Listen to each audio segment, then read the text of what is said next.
الله الله الله إن الحمد لله نحمده ونستعينه ونستغفره ونعوذ بالله من شرور أنفسنا ومن سيئات أعمالنا من يهده الله فلا مضل له ومن يضلل فلا هادي له ونشهد أن لا إله إلا الله وحده لا شريك له ونشهد أن سيدنا محمدا عبده ورسوله اللهم صل وسلم وبارك على عبدك ورسولك محمد وعلى آله وأصحابه ومن دعا بدعوته إلى يوم الدين أما بعد সম্মানিত হাজরিন, আমরা এই আকীদার উপরে আলোচনা আজকে প্রায় বছর খানেক শুনে আসছি এবং বিষয়গুলো হচ্ছে ঈমান সংক্রান্ত বিষয়। আমরা আরকানুল ঈমানের আলোচনা শুনে আসছি। আমরা ছোটকালে যেটা মুখস্থ করেছিলাম, আমানতু বিল্লাহি ওয়া মালাইকাতিহি ওয়া কুতুবিহি ওয়া রুসুলিহি ওয়াল ইয়াউমিল আখিরি ওয়াল কদরি খাইরিহি ওয়া শাররিহি মিনাল্লাহি তাআলা। আর কেউ কেউ যোগ করেছেন ওয়াল বা'থি বাদাল মাউত, যেটা আসলে ইয়াউমুল আখিরের ভিতরে চলে গেছে। তো এই যে ইমানের এক একটি আরকান, রোকন, স্তম্ভ, ইমানটা জানার জন্য আমরা চেষ্টা করছি আকীদার মাধ্যমে। আকীদা সাবজেক্টটার বিষয় হচ্ছে ইমান সংক্রান্ত বিষয়গুলো। তা আমরা তাওহীদ, আমানতু বিল্লাহি, আল্লাহর উপরে ইমানের এই আলোচনা, তাওহীদ এর ভিত্তিতে কিভাবে ইমান আনতে হয় সেটা শুনেছি, এবং এর মোকাবিলায় শিরক কিভাবে আসে তাওহীদকে নষ্ট করে দিতে সেটা আমরা শুনেছি। তারপরে ফেরেশতাদের প্রতি ইমানের আলোচনা আমরা শুনেছি। আমরা আল্লাহ তাআলা কিতাবগুলোর উপরে আলোচনা শুনেছি। এরপরে আমরা শেষ দিবসের আখিরাতের উপরে আলোচনা শুনেছি। তারপরে আমরা আলোচনা এখন শুনতে চাই, আমরা হয়তো তাকদীরের উপরে আলোচনা রয়ে গেছে, তাই না? ওইটা আমরা এখনো শুনিনি।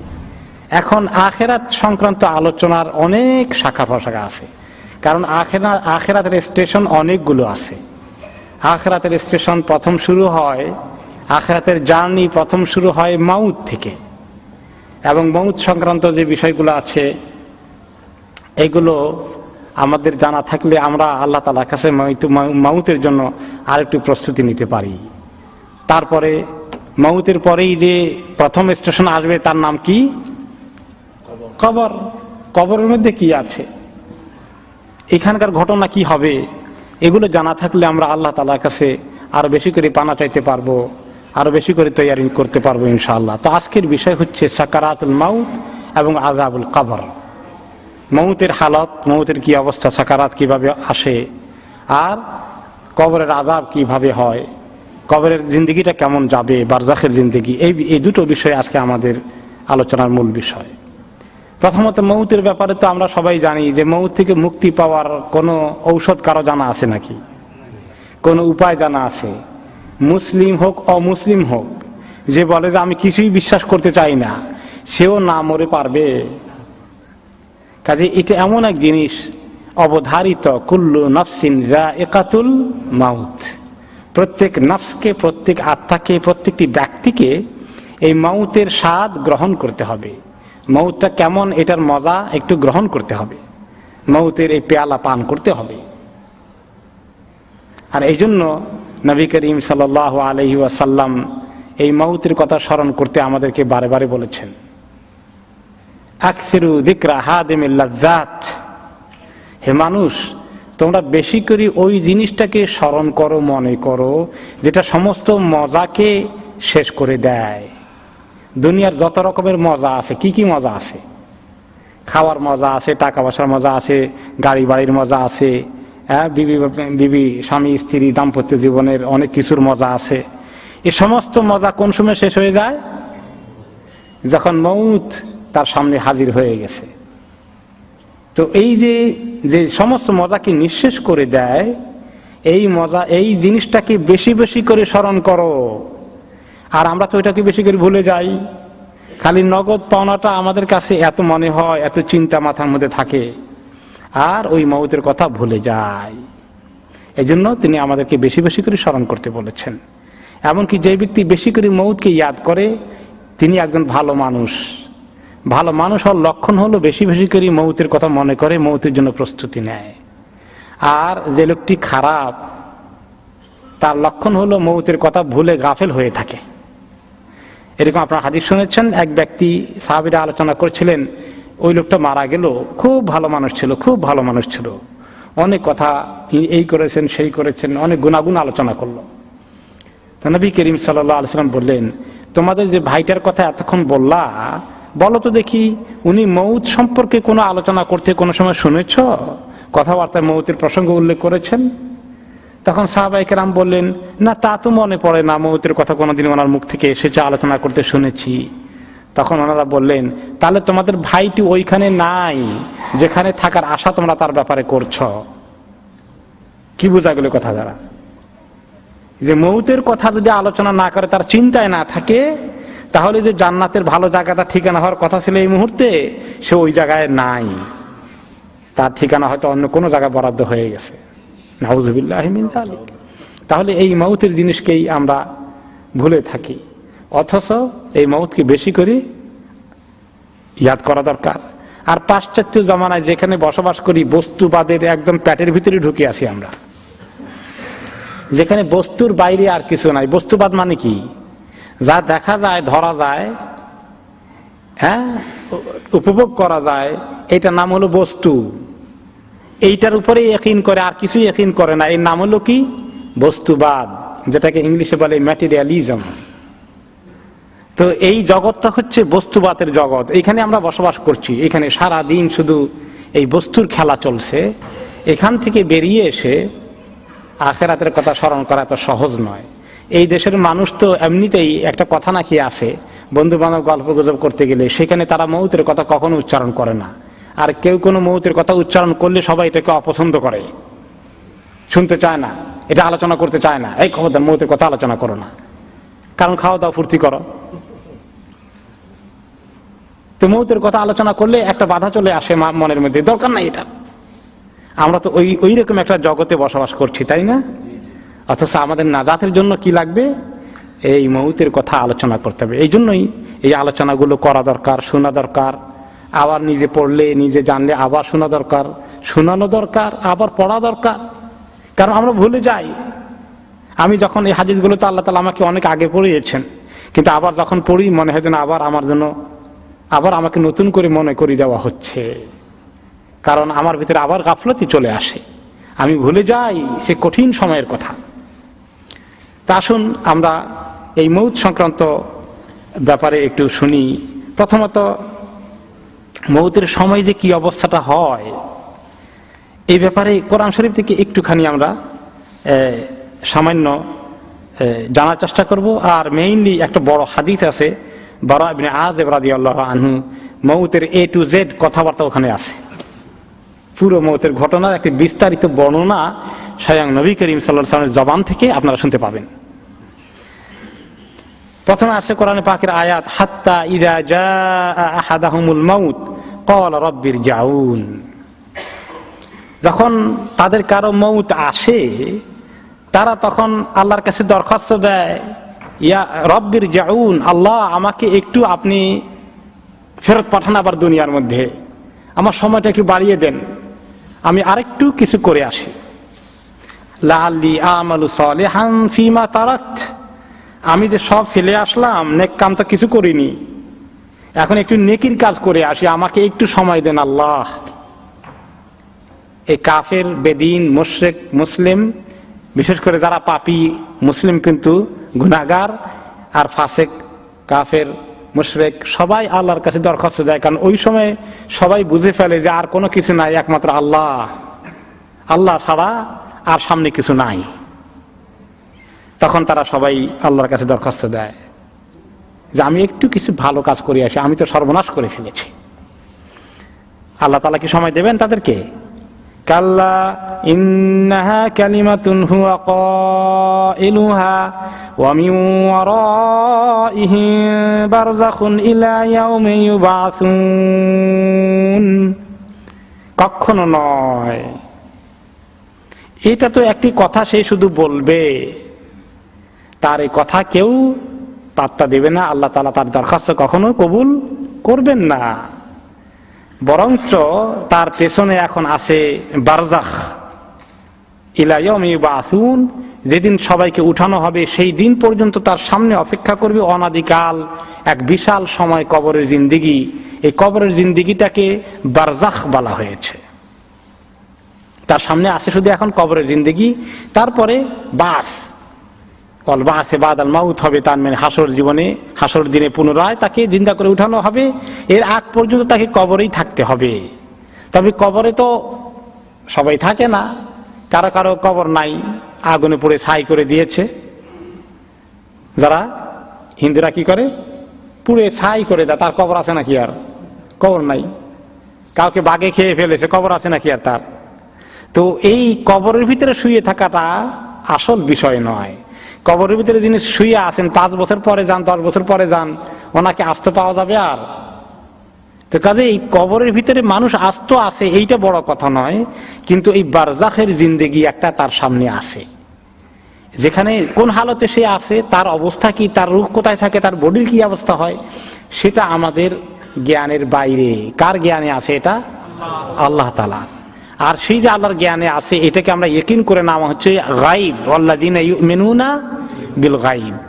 শরীরের সঙ্গে আর কোনো, তার এই দুনিয়ার শরীর যেটা ছিল ওই শরীর আর থাকবে না। এই শরীর পোকায় খেয়ে ফেলবে, মাটি খেয়ে ফেলবে, কিন্তু শরীর তো দুনিয়ার জন্য টেম্পোরারি দেওয়া হয়েছে। এই শরীরটাই তো আমি না, আমি তো অন্য কিছু, তাই না? এটা খাসা, তো এটা একটা খাসা, কয়েকদিনের জন্য মাটি দিয়ে বানিয়ে দেওয়া হয়েছে। আমার আসল অস্তিত্ব তো রূহ। এই রূহকে আল্লাহ কখন কিভাবে রাখবেন এই শরীরের মধ্যে? এখন এখানে রেখেছেন কয়েকদিনের জন্য, বাতাসের সঙ্গে এই রূহটা আমার আছে, শ্বাস প্রশ্বাসের সঙ্গে আমার এই রূহটা এখন আছে, তাই না? আমার রূহটা এখন শ্বাস প্রশ্বাসের মতোই। যখন আমার শ্বাস প্রশ্বাস বন্ধ হয়ে যাবে তখন আমার রূহ আর থাকবে না, তাই না? কিন্তু রূহ না থাকলে কি হচ্ছে? আমি তো কোনোদিন নাই হব না। আমাকে যে আল্লাহ সৃষ্টি করেছেন, আমার আমি যে জিনিস এটা আছে, মরে গেলে এই শরীরের সঙ্গে তার সম্পর্ক শেষ হয়ে যায়। তারপরে বারজাখের জিন্দেগিতে কিভাবে আল্লাহ তাআলা ডিল করেন, কবরের আযাবগুলো কিভাবে হয়, মানুষ মরে গেলে পোকায় তার মাটি খেয়ে ফেললে, মাটিতে তার বডি খেয়ে ফেললে কিসের উপরে আযাব হয়, সেই জিনিসটা ওই বডি না, আরেক বডি, যে বডি সম্পর্কে আমাদের কোনো ধারণা নাই, সম্ভব নয়। এই কথাটা একটু পরে আবার আসবে, যে বারজাখের জিন্দেগিতে কিভাবে এটা হয়। অন্য আয়াতে আল্লাহ তাআলা ইরশাদ করেছেন, وحاق بآل فرعون سوء العذاب النار يعرضون عليها غدوا وعشيا ويوم تقوم الساعة أدخلوا آل فرعون أشد العذاب। ফেরাউনের যখন মৃত্যুর সময় হয়ে যায়, তখন ফেরাউন কোথায় ছিল? মৃত্যুর সময় ফেরাউন কোথায় ছিল? পানির মধ্যে, সাগরের মধ্যে হাবুডুবু খাচ্ছে। আল্লাহ তাআলা ওই সময়ের কথা বলেন যে কঠিন আযাব ফেরাউনকে ঘেরাও করে ফেললো, অর্থাৎ মৃত্যুর আযাব, সাকারাতুল মাউত। আর এরপরে তার যে বারজাখের জিন্দেগি আসবে, সেখানে তার সামনে প্রত্যেক দিন সকালে সন্ধ্যায় জাহান্নামের আগুন তাকে দেখানো হবে, আগুনের ঝলক তাকে দেওয়া হবে একটু। আর যেদিন কিয়ামত কায়েম হবে, সেদিন তাকে বলা হবে, হে ফেরাউন। আর ফেরাউনের গোষ্ঠী, তার সহচর বৃন্দ, তার দল, তার গোষ্ঠী, যারা তার সঙ্গে একমত ছিল, সবাই সদল বলে কঠিন আযাবের দিকে চলে যাও, যেটা হচ্ছে জাহান্নাম। তো এই আয়াতে ফেরাউনের মৃত্যুর আযাবের কথাও আছে, ফেরাউনের যে কবর আযাব হবে সেটার কথাও আছে, আর এই আয়াতে তারপরে যে জাহান্নামের আগুনে জ্বালানো হবে কিয়ামতের দিনে, সেটার কথাও বলা আছে। তাহলে এই মৃত্যু ব্যাপারে কোরআন শরীফে মোটামুটি দেখা আছে যে কি কঠিন সময় আসবে, কাফেরদের তখন কি আহাজারি শুরু হয়ে যাবে, আল্লাহর কাছে তখন তারা সময় চাইবে কিন্তু দেওয়া হবে না। এবার আমরা আসি ওই লম্বা হাদিসটা, আল বারা ইবনে আযিব রাদিয়াল্লাহু আনহু যে হাদিসটি ইরশাদ করেছেন।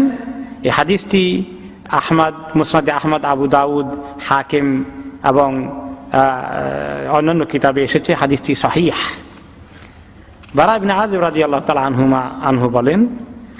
আনহুমা বলেন যে খারাজনা মা রাসূলিল্লাহ সাল্লাল্লাহু আলাইহি ওয়াসাল্লাম ফি জানাজাতি রাজুলিন মিনাল আনসার।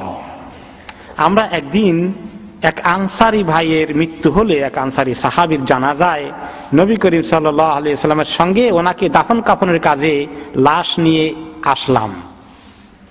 ফান্তাহাইনা ইলাল কবর ওয়ালাম্মা ইউলহাদু বাদ, আমরা কবরের কাছে লাশ নিয়ে এসেছি, তখনও কবর খোঁড়াটা কমপ্লিট হয়নি, কবর খোঁড়ার কাজ তখনও চলছে। তো রাসূলুল্লাহ সাল্লাল্লাহু আলাইহি সাল্লাম অপেক্ষা করছেন। ফাজালাসা রাসূলুল্লাহ সাল্লাল্লাহু আলাইহি সাল্লাম ওয়া জালাসনা হাওলাহু কাআন্নামা আলা রুউসিনা আত-তায়র, তিনি এমন ভাবে বসলেন, ওনাকে ঘিরে চতুর্পাশে আমরাও বসলাম, ইন্তজার করছি কবর খোঁড়ার কাজটা কমপ্লিট হোক। আর আমাদের মাঝে প্রিয় নবীজি সাল্লাল্লাহু আলাইহি সাল্লামকে আমরা পেলাম, অপরদিকে কবর খোঁড়া হচ্ছে, আমাদের কোনো গল্প গুজব তো আর নাই। তখন সাহাবারা চুপ করে খামোশ হয়ে বসে আছেন, এমন চুপ করে একজন সাহাবী নড়াচড়া করছেন না। এক্সাম্পল দিচ্ছেন, মনে হচ্ছিল যে আমাদের মাথার উপর পাখি বসে আছে। তার অর্থ কি? মানে নড়লে তো পাখিটা চলে যাবে। তো এরকম সোজা কথা হলো যে পাখি বসতে পারে আমাদের মাথায়, নড়াচড়া নাই, পাখি মনে করবে এগুলো বোধহয় গাছের গোড়া টোড়া, কিছু মানুষ না। এত খামোশ হয়ে আমরা বসে আছি। ওয়াবিয়াদিহি উদুন ইয়ানকুতু বিহি ফিল আরদ, ওনার হাতে ছিল ছোট্ট একটা লাকড়ির টুকরা, গাছের ডালডোলের ভাঙা কিছু একটা, ওটা দিয়ে তিনি মাটির মধ্যে এমনি করে একটু খুঁড়ছিলেন, এমনি করে মাটির মধ্যে একটু খোঁড়াখুড়ি করছিলেন। তারপরে ফারাফা রাসাহু ফাকালা তাআওয়াযু বিল্লাহি মিন আযাবিল কবর, মাথাটা উঠালেন, আমাদের দিকে তাকালেন, বললেন তোমরা সবাই আল্লাহর কাছে কবর আযাব থেকে পানা চাও। এই যে কবর খোঁড়া হচ্ছে, কবরের আযাব থেকে পানা চাও। মাররাতাইন আও সালাসান, দুইবার কি তিনবার তিনি বললেন। সুম্মা ক্বালা, এরপরে তিনি বলা শুরু করে দিলেন, ইন্নাল আবদাল মুমিনা ইযা কানা ফি ইনকিতাই মিনাদ দুনিয়া ওয়া ইকবালি মিনাল আখিরা নাযালা ইলাইহি মালাইকাতুস মিনাস সামা, মুমিন বান্দার যখন রূহ কবজ হয়, মৃত্যুর সময় ঘনিয়ে আসে, দুনিয়াকে ছেড়ে দেওয়ার সময় হয়ে যায়, আখিরাতের দিকে তার চলে যাওয়ার সময় হয়ে যায়, তখন তার কাছে আসমান থেকে আল্লাহ তাআলা ফেরেশতাগুলো পাঠিয়ে দেন। একজন ফেরেশতা শুধু আসেন না, শুধু মালাইকাতুল মাউত না, ওনার সঙ্গে বিরাট এক বাহিনী আসে। উনি হলেন সবার কমান্ডার। আর এই মৃত্যু কার্যকরী করার জন্য অনেক ফোর্স, বিরাট একটা ব্রিগেড নিয়ে তিনি আসেন, অনেক ফেরেশতার সঙ্গে থাকে। ফেরেশতাগুলো দেখতে কেমন? বিদুল উজুহ কান্না উজুহাহুমুশ শামস, ফেরেশতাগুলোর চেহারা অত্যন্ত শুভ্র, উজ্জ্বল, ফর্সা, মনে হয় যেন ওনাদের চেহারাগুলো সূর্যের মতো আলো ঝলমল করে। নেককারের রূহ কবজা করার জন্য যে ফেরেশতাদেরকে পাঠানো হয়, তাদের ফেরেশতাদের চেহারা এত সুন্দর থাকে। মা হুম কাফানুম মিন আকফানিল জান্নাতি ওয়া হানুতুম মিন হানুতিল জান্নাহ, ওনাদের সঙ্গে জান্নাত থেকে আসা কাফন থাকে আর জান্নাত থেকে আসা কফিন বক্স থাকে। হাত্তা ইয়াদরিসু মিনহু মাদ্দাল বাসর, ওনারা ফেরেশতারা সবাই এসে ওনার একদম কাছে চলে আসেন, ঘরের ভিতরে ঢুকে পড়েন, যেখান থেকে মাইয়েত, যার মৃত্যু হবে এখন, তিনি দেখতে পাচ্ছেন যে সদল বলে ওনারা হাজির হয়ে গেছেন। ওনার চোখের দৃষ্টির ভিতরে এসে তারা বসেন। ওয়ায়াজিউ মালাকুল মাউত আলাইহিস সালাম হাত্তা ইয়াজলিসা ইনদা রাসিহি, আর মালাকুল মাউত যিনি মেইন ফেরেশতা, যাকে আপনারা আজরাইল বলেন, আসলে আজরাইল নামটা সহি হাদিসে পাওয়া যায় না, মেইনলি নামটা এসেছে কি মালাকুল মাউত, মৃত্যুর ফেরেশতা ওনার নাম। ওনার এটা হলো ওনার সহি নাম, যেটা হাদিসে কোরআনে পাকে বেশি করে এসেছে। তো তিনি এসে কোথায় এসে বসেন? তিনি একদম মৃত্যু পথ যাত্রীর একেবারে শিয়রের কাছে এসে বসেন এবং সালাম দেন। অন্যান্য হাদিসে আছে, এখানে এই হাদিসে নাই অবশ্য। তারপরে তিনি বলেন, আইয়াতুহান নাফসুত তাইয়্যিবাহ উখরুজি ইলা মাগফিরাতিম মিনাল্লাহি ওয়া রিদওয়ান, এসে সুন্দর করে আদর করে ডেকে বলেন, হে পবিত্র রূহ, তুমি তোমার রবের ক্ষমা পাওয়ার জন্য, তোমার রবের সন্তুষ্টি পাওয়ার জন্য বের হয়ে আসো। তাকে আদর করে ডেকে অনুরোধের মতো তার কাছে দরখাস্ত করে। তুমি চলে আসো। ক্বালা, এই কথা শোনার পরেই রূহ পজিটিভ রেসপন্ড করে। রূহ জানে তার জন্য কোনো দুঃসংবাদ নাই, তার জন্য আছে কি সুসংবাদ আছে। রূহ বেরিয়ে চলে আসে। ফাতাখরুজু ফাতাসিলু কামা তাসিলুল কাতরাতু মিন ফাইয়িস সিক্কা, রূহটা একদম নরম হয়ে গলে তরল পদার্থের মতো বেরিয়ে আসে। যেভাবে কোনো পানির মস্ক থেকে, পানির জগ থেকে পানি ঢালতে হলে যুদ্ধ করা লাগে না, এরকম কাজ করলে বেরিয়ে যায়, এরকম গলে নরম হয়ে রূহটা চলে আসে শরীর থেকে।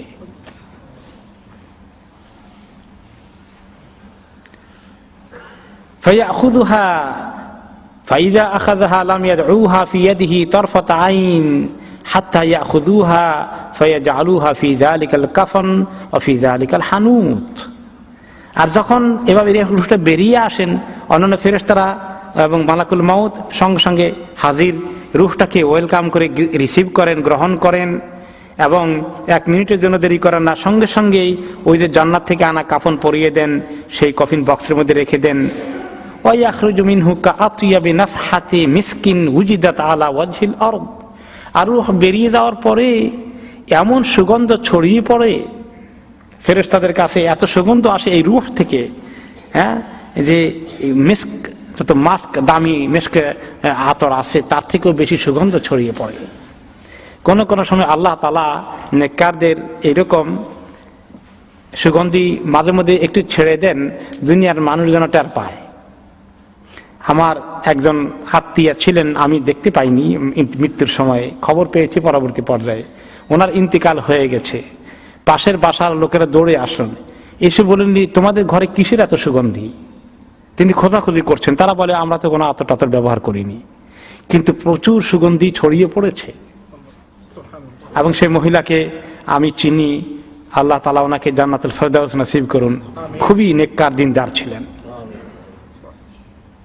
ওয়ালা নুযাক্কি আলাল্লাহি আহাদা, আল্লাহর উপরে কাউকে আমরা সার্টিফিকেট দেই না। আমাদের ধারণা ছিল তিনি খুব নেককার ছিলেন, এবং ওনার এই মৃত্যুর পরে সুগন্ধি লোকেরা পেয়েছে, আমাকে পরে বর্ণনা করেছে। তাই বলে এখন সুগন্ধি পাওয়া না গেলে আর তিনি নেককার না, এরকম ধারণা করার কোনো কারণ নাই। আল্লাহ তাআলা মাঝে মধ্যে গায়বী কুদরত কোনো কোনো সময় দেখান, কোনো কোনো সময় আল্লাহ তাআলা দেখান না, সেটা আল্লাহ তাআলার মর্জি। কিন্তু সুগন্ধি বেরিয়ে পড়ে, ফেরেশতারা টার পায়, মাইয়েত নিজে টার পান, হয়তো পাশের লোকেরা টার নাও পাইতে পারে। এবং সুগন্ধি বের হওয়াটা হচ্ছে তার পবিত্রতার লক্ষণ, এই কারণেই সুগন্ধি এসেছে। এরপরে এই রূহটাকে ওনারা কি করেন? ফায়াসআদুনা বিহা, এই রূহকে নিয়ে ওনারা উপরের দিকে ছুটেন। কেন ছুটেন? ইল্লিয়িন, আরশ আজিমের কাছে, একদম উপরে, যেখানে নেককারদের রেকর্ড বুক আছে, যেখানে নাম রেজিস্ট্রেশন করা হয়, নেককার না গুনাহগার, নেককারদের রেজিস্ট্রেশন হলো অনেক উপরে ইল্লিয়িন। আর যারা গুনাহগার, কাফের, ফাসিক, মুশরিক, তাদের রেজিস্ট্রেশন বুক কোথায়? সিজ্জিন, অনেক নিচে, জমিনের নিচে। তা এখন এই নেককারদের রূহ নিয়ে তারা উপরের দিকে ছুটেন, সকল আসমান ভেদ করে উপরের দিকে যেতে থাকেন। ফালা ইয়ামরুনা আলা মালাইম মিনাল মালাইকাতি ইল্লা ক্বালু মা হাযা রূহুত তাইয়্যিব। যখনই তারা উপরের দিকে উঠেন, তো আল্লাহর ফেরেশতারা তো এই সমস্ত মহাকাশ ঘিরে আছে, সকল জায়গায় আল্লাহর ফেরেশতা, এক আসমান থেকে আরেক আসমানে কত ফেরেশতা। তো যখন ফেরেশতাদের এক একটি গ্রুপকে অতিক্রম করে যান, ফেরেশতারা জিজ্ঞাসা করে কি রূহ নিয়ে এসেছ? এত পবিত্র সুগন্ধ ছড়িয়ে পড়ছে, কার রূহ নিয়ে এসেছ? তখন ফেরেশতারা যারা রেসপন্সিবল আছেন ওনারা জবাব দেন, যারা রূহ ক্যারি করে নিয়ে যাচ্ছেন, ফুলানুন ইবনু ফুলান বি আহসানি আসমাইহি আল্লাতী কানা ইউসাম্মা বিহা ফিদ দুনিয়া, যে চেনো না অমুকের ছেলে অমুক, যে নামে তিনি দুনিয়া সবার কাছে পরিচিত ছিলেন। এই নেক লোককে সবাই চিনত যে তিনি অমুকের ছেলে অমুক, ওই পরিচিত নাম ধরে তাকে ডাকবে, যে নামটা সবাই বেশি চিনে। মনে করেন যদি ইমাম বুখারী রহমতুল্লাহ আলাইহি হয়, তাহলে যে নামটা বেশি পরিচিত ওইটা ধরেই লোকেরা, ফেরেশতারা বলবে ইমাম বুখারীর রূহ নিয়ে আসছি, অথচ ইমাম বুখারীর নাম কিন্তু বুখারী না, নাম কি? মুহাম্মদ ইবনে ইসমাইল। হয়তো বলে মোহাম্মদ, কিন্তু আগেই বুখারী যেটা যে নামটা বেশি পরিচিত ছিল, ইমাম ইবনে তাইমিয়া রাহমাতুল্লাহ আলাইহি যদি রুহ যদি হয়ে থাকে, তাহলে ওনার রুহ নেওয়ার সময় হয়তো বলতে হয়েছে আহমদ ইবনে তাইমিয়া। ইবনে তাইমিয়া বলতে হবে, কারণ এই নামে তিনি বেশি পরিচিত ছিলেন। তাতে করে দুনিয়ার মধ্যে যেভাবে পরিচিত থাকে, আসমানেও সেভাবে লোকটা পরিচিত থাকে। দুনিয়ার মধ্যে যারা নেককার, আসমানে সবাই তাকে চিনে। আর দুনিয়ার মধ্যে যে গুনাহগার, তার এই ক্রিমিনালের নামও আসমানের ফেরেশতাদের জানা আছে। এরপরে হাত্তা ইয়ান্তাহু বিহা ইলা সামাইদ দুনিয়া, যেতে যেতে এই মহাকাশ, স্পেস অতিক্রম করে যখন দুনিয়ার আকাশে যায়, তারপরে সেখানে গিয়ে ফায়ুশাইয়ুহু মিন কুল্লি সামাইন ফায়াস্তাফতিহুনা লাহু, প্রথম আসমানে গিয়ে দরজা নক করে, খুলে দাও। তারা খুলেন। সেখানে যখন তারা দেখে যে নেককারকে রূহকে নিয়ে এসেছে ফেরেশতারা, তখন ওনারা তাকে বিদায় জানানোর জন্য আরেক আসমান পর্যন্ত পৌঁছে দেয় মিছিল করে, যে অমুক নেককারের রূহ চলে এসেছে। খুশি হয়ে যান তারা যে নেককারের নেকির হালতে আল্লাহ তাআলা তাকে কবুল করেছেন। এই খুশিতে ফেরেশতারাও খুশি। তাকে তারা মিছিল সহকারে আরেক আসমানে নিয়ে যায়। সেখানে দরজা খোলার আওয়াজ দেওয়া হয়, সেখানে খোলে। এরপর ওই আসমানে ফেরেশতারা মিছিল করে আরেক আসমান পর্যন্ত পৌঁছিয়ে দেয়। এইভাবে 7 আসমান শেষ করে যখন আল্লাহ তাআলার কাছে চলে যায়, সেখানে গিয়ে আল্লাহর কাছে পারমিশন চায় যে আল্লাহ, আপনার অমুক বান্দার রূহ কবজা করে নিয়ে এসেছি। তখন আল্লাহ তাআলা হুকুম দেন, উকতুবু কিতাব আবদি ফি ইল্লিয়িন, আমার এই বান্দার রূহের রেজিস্ট্রেশন ইল্লিয়িনের বুকের মধ্যে করে ফেলো। কি সুসংবাদ তার জন্য। লেখা হয়ে গেছে, তিনি নেককারদের অন্তর্ভুক্ত হয়ে গেলেন। ওয়া উঈদুহু ইলাল আরদি ফি জাসাদিহি, এবারে জমিনে নিয়ে যাও, তার শরীরের সঙ্গে ফিট করে দাও। সেখানে তার একটা প্রক্রিয়া আছে, প্রসিডিওর আছে, এটা মেনটেন করতে হবে। বারজাখের জিন্দেগির সময় তাকে কাটাতে হবে, কারণ এই লিগিনে থাকার জন্য কোনো ব্যবস্থা নাই। থাকার ব্যবস্থা হলো বারজাখের জিন্দেগি, তারপরে ইনশাআল্লাহ কিয়ামতের পরে জান্নাতের দিকে। ফায়াতিহি মালাকান, এরপরে যখন কবরের জিন্দেগিতে চলে আসে, ফেরেশতা দুজন চলে আসে। এখন এই জার্নি যে গেল 7 আসমান ভেদ করে, নাম লেখে আবার আসলো, কয় হাজার কয় মিলিয়ন বছর লেগেছে, অতি অল্প সময়। ওই সময়ের হিসাব যেভাবে মেরাজ হয়ে গেছে, নবী করিম সাল্লাল্লাহু আলাইহি ওয়াসাল্লাম কোথায় গিয়েছিলেন? আল্লাহ তাআলার সঙ্গে কথা বলেছেন 7 আসমান পার হয়ে গিয়ে, ঘুরে এসেছেন এমন অবস্থায় যে বিছনা থেকে উঠে গেছেন, সেই বিছনা এখনো গরম আছে। যেখানে ওযু করে গিয়েছিলেন, ওযুর পানি এখনো গড়িয়ে যাচ্ছে, পানি গড়ানো শেষ হয় নাই। আর এর ভিতরে তিনি বাইতুল মাকদাস গিয়ে, 7 আসমান গিয়ে আল্লাহর সঙ্গে অনেক কথাবার্তা, জান্নাত জাহান্নামের কত কিছু দেখে আসছেন। আবার ফেরত আসছেন, কত বছর লেগেছে। হ্যাঁ, দুনিয়ার হিসাব মিলানো সম্ভব না। এটা আল্লাহর কুদরতের হিসাব। এখন অঙ্ক নিয়ে, কম্পিউটার নিয়ে হিসাব করা শুরু করে দিলে জিন্দেগিও শেষ হয়ে যাবে, হিসাব শেষ হবে না। কাজে এটা আল্লাহ তাআলার গায়েবের বিষয়। তো ফায়াতিহি মালাকান ফাইজলিসানিহি ফায়াকুলান, দুইজন ফেরেশতা কবরে এসে, রূহ যখন ফেরত দেওয়া হয়ে গেল, ফেরেশতা দুইজন এসে গেলেন। এসে জিজ্ঞাসা করেন, এবারে তার সওয়াল জবাব। কয়টি প্রশ্ন আসবে? 3টি প্রশ্ন। মান রব্বুকা, তোমার রব কে? আপনার রব কে ছিল? ফায়াকুল রব্বি আল্লাহ, কি সুন্দর জবাব দিবেন, আমার রব তো আল্লাহ। ফায়াকুলানে মা দীনুকা, আপনার দিন কি ছিল? কোন দিন আপনি অনুসরণ করে এসেছেন? কোন ধর্ম অনুসরণ করেছেন? ফায়াকুলু দীনি আল ইসলাম, তিনি জবাব দেন, আমি তো ইসলাম দ্বীনের উপরে ছিলাম, দ্বীন ইসলামের উপরে ছিলাম। তারপরে আবার বলবেন, মা হাদার রাজুলুল্লাযী বুইসা ফীকুম, 3 নম্বর প্রশ্ন হচ্ছে, তোমাদের মধ্যে যে একজন লোককে পাঠানো হয়েছিল, নবী করিম সাল্লাল্লাহু আলাইহি ওয়াসাল্লাম পরিচয়, মুহাম্মদ সাল্লাল্লাহু আলাইহি ওয়াসাল্লামের নামের পরিচয় দেওয়া হবে, উনি কে ছিল? ওনাকে চিনতেন? তিনি জবাব দিবেন, হুয়া রাসূলুল্লাহ, তিনি তো আল্লাহর রাসূল। তিনটা উত্তর কারেক্ট, 100% রাইট। ফায়াকুলানি মা ইউদরিকা, ওনারা বলবেন, তুমি এগুলো জানলা কেমনে? রাইট অ্যান্সার করেছে, এভরি অ্যান্সার ইজ রাইট, কেমনে জানতে পারলা? তখন তিনি জবাব দিবেন, কারাতু কিতাবাল্লাহ ওয়া আমানতু বিহি ওয়া সাদ্দাকতুহু। আমি তো আল্লাহর কিতাব পড়েছি, আমি আল্লাহর উপর ঈমান এনেছি, এই কিতাবের উপর ঈমান এনেছি এবং বিশ্বাস করেছি। নবী করিম সাল্লাল্লাহু আলাইহি ওয়াসাল্লাম যে সমস্ত খবর দিয়েছেন সবগুলোকে ইয়াকিন করেছি, বিশ্বাস করেছি, আমলও করেছি। তখন আসমান থেকে জবাব দিবেন, আল্লাহর পক্ষ থেকে জবাব আসবে, ফায়ুনাদি মুনাদি মিনাস সামা আন কাদ সাদাকা আবদি। তখন আল্লাহ বলে দিবেন, আমার বান্দা পাশ করে ফেলেছে, আর সওয়াল জবাবের দরকার নাই। ফাআফরিশুহু মিনাল জান্নাহ, এখন তাকে তোমরা জান্নাতের একটা বিছানা করে দাও কবরের মধ্যে, বারজাখে জিন্দেগি আরামে কাটানোর জন্য। ওয়াফতাহু লাহু বাবান ইলাল জান্নাহ, জান্নাতের দিকে একটা দরজা খুলে দাও, বেশি করে জান্নাতের বাতাস আর সুগন্ধ আসুক, আর তিনি চোখ খুলে জান্নাতের এক নজর দেখুন।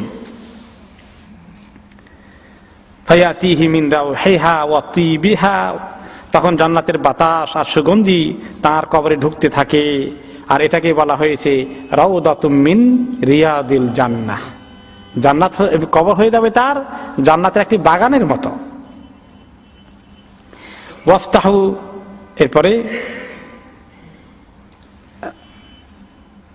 তারপরে ওয়াইফসাহু লাহু ফি কবরিহি মাদ্দা বাসারিহি, এরপরে তার কবরকে এত প্রশস্ত করা দেওয়া হয়, তার চোখের দৃষ্টি যদ্দূর যায় শেষ মাথা পর্যন্ত কবরকে প্রশস্ত করে দেওয়া হয়। এখন একজন লোকের দৃষ্টি কদ্দূর যায় বলেন দেখি, কয় মাইল? আকাশের দিকে তাকান দেখি, নীল আকাশ দেখা যায়? দেখা যায় না? তো নীল আকাশ কত দূরে হবে? এখান থেকে আকাশের দূরত্ব কতটুকুন? বিজ্ঞানীরা মানে কি জানি আবিষ্কার করেছে, আল্লাহু আ'লাম, আমি বলে গেছি। তাহলে কত বিশাল এই চোখের দৃষ্টি যদ্দূর শেষ হয়, যেখানে গিয়ে থাকে সেখান পর্যন্ত প্রশস্ত করে দাও। এখন আপনারা বলবেন, যদি 2 জন 3 জন 5 জন নেককার এক কবরস্থানে থাকে, তো এক একজনের কবর এই দূর চওড়া হয়, তো একজনের কবর এই দূর চওড়া হলে বাকি জনের কবর কই যায়? কেমনি এই কবর এত চওড়া হয়ে যাবে? আমরা তো দুনিয়ার হিসাবে বসি, দুনিয়ার জায়গা মাপি, ওইটা তো গায়েবী জগৎ। ওইটা কি দুনিয়ার জগৎ আর আছে? না। এখন তিনি কোন জগতে আছেন? বারজাখের জিন্দেগি, যেটা গায়েব। কাজে খবরদার, কেউ দুনিয়ার হিসাবে বুঝতে যাবেন তো ফেল করবেন। এটাকে বুঝতে হবে বারজাখের জিন্দেগিতে, যেটা গায়েব, যেটা আল্লাহর কুদরতের উপরে আছে, যেটা আমাদের এই দুনিয়ার, এই টেম্পোরারি দুনিয়ার হিসাবে নয়। তিনি এই জগতে নাই, কাজে এই জগৎ দিয়ে ওনাকে আর হিসাব করবেন না। এরপরে প্রশস্ত করে দেওয়া হলে তারপরে কি হয়? ওয়ায়াতিহি রাজুলুন হাসানুল ওয়াজহ, এরপরে ওনার কাছে আসেন একজন লোক, এত সুন্দর চেহারা, ওনার সামনে এসে দাঁড়িয়ে গেছেন। হাসানুস সিয়াব, অতি সুন্দর কাপড় চোপড় তার গায়ে, খুব সুন্দর পোশাক পরে এসেছেন। তাইয়্যিবুর রিহ, আর অতি সুন্দর, কি সুন্দর সুগন্ধ তার গা থেকে ছড়িয়ে পড়ছে।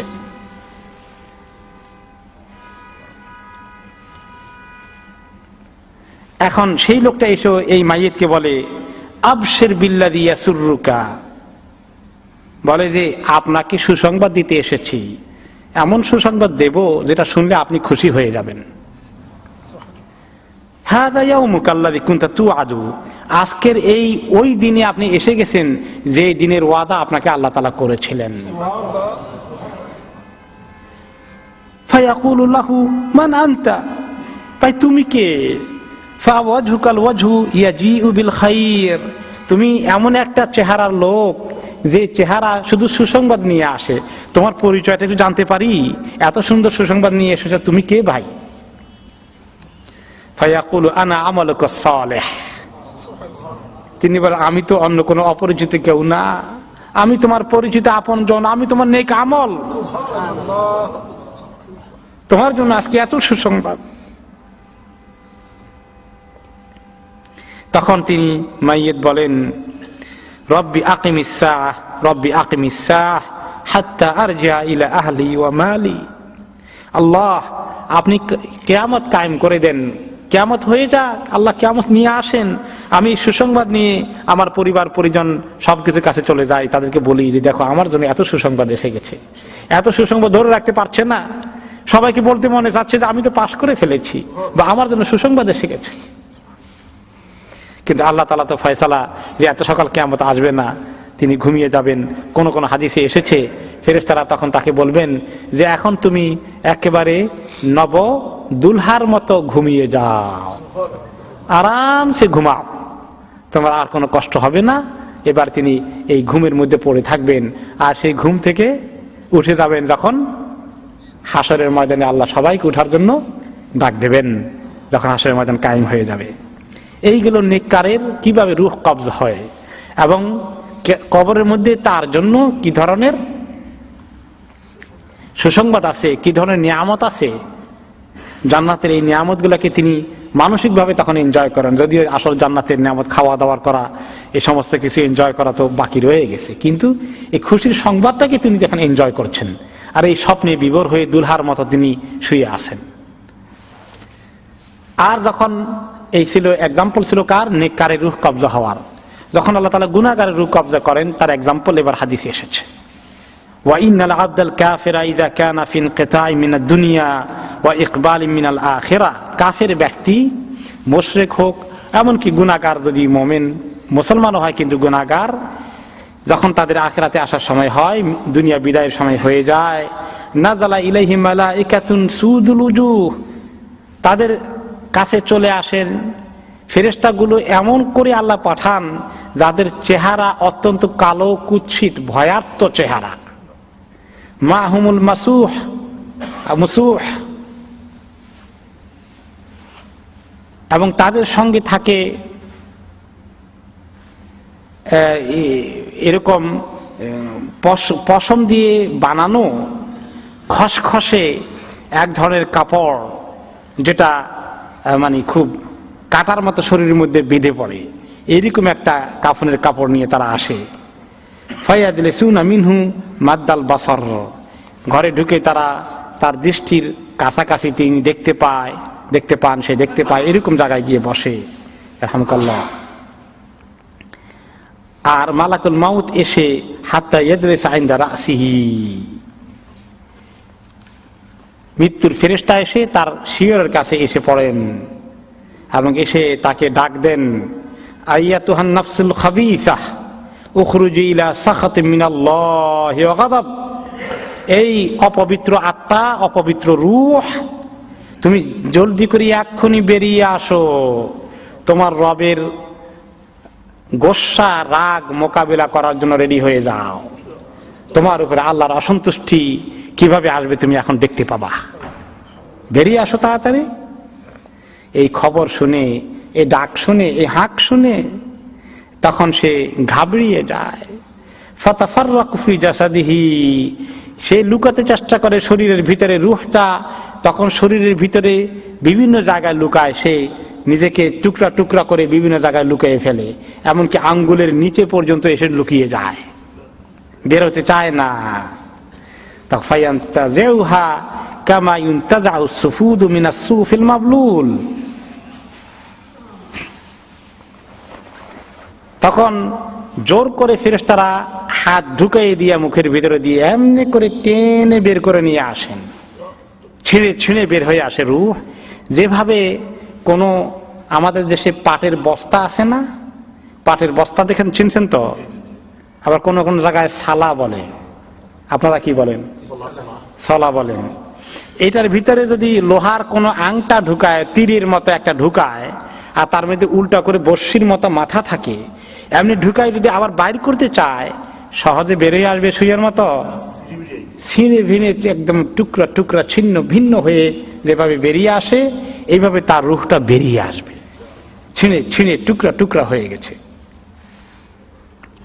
তখন তারা এটাকে ধরে ওই পশমের কাঁটার মতো পশমওয়ালা ওই এক টুকরা যা বস্তার মতো কিছু এনেছে, ওইটার মধ্যে পেঁচায়, আর সেটা এত আনকমফোর্টেবল, পেইনফুল, ওইখানে তার রূহকে তারা ঢুকায় ফেরেশতারা।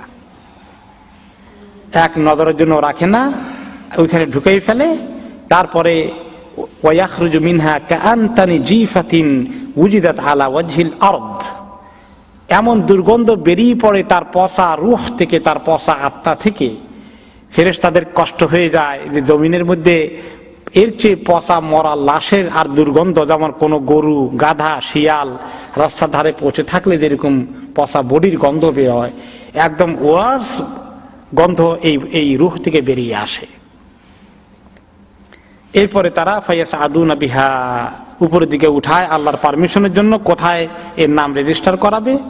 ফালা ইয়ামরুনা বিহা আলা মালাইন মিনাল মালাইকাতি ইল্লা ক্বালু মা হাযিহি রূহুল খাবিসা।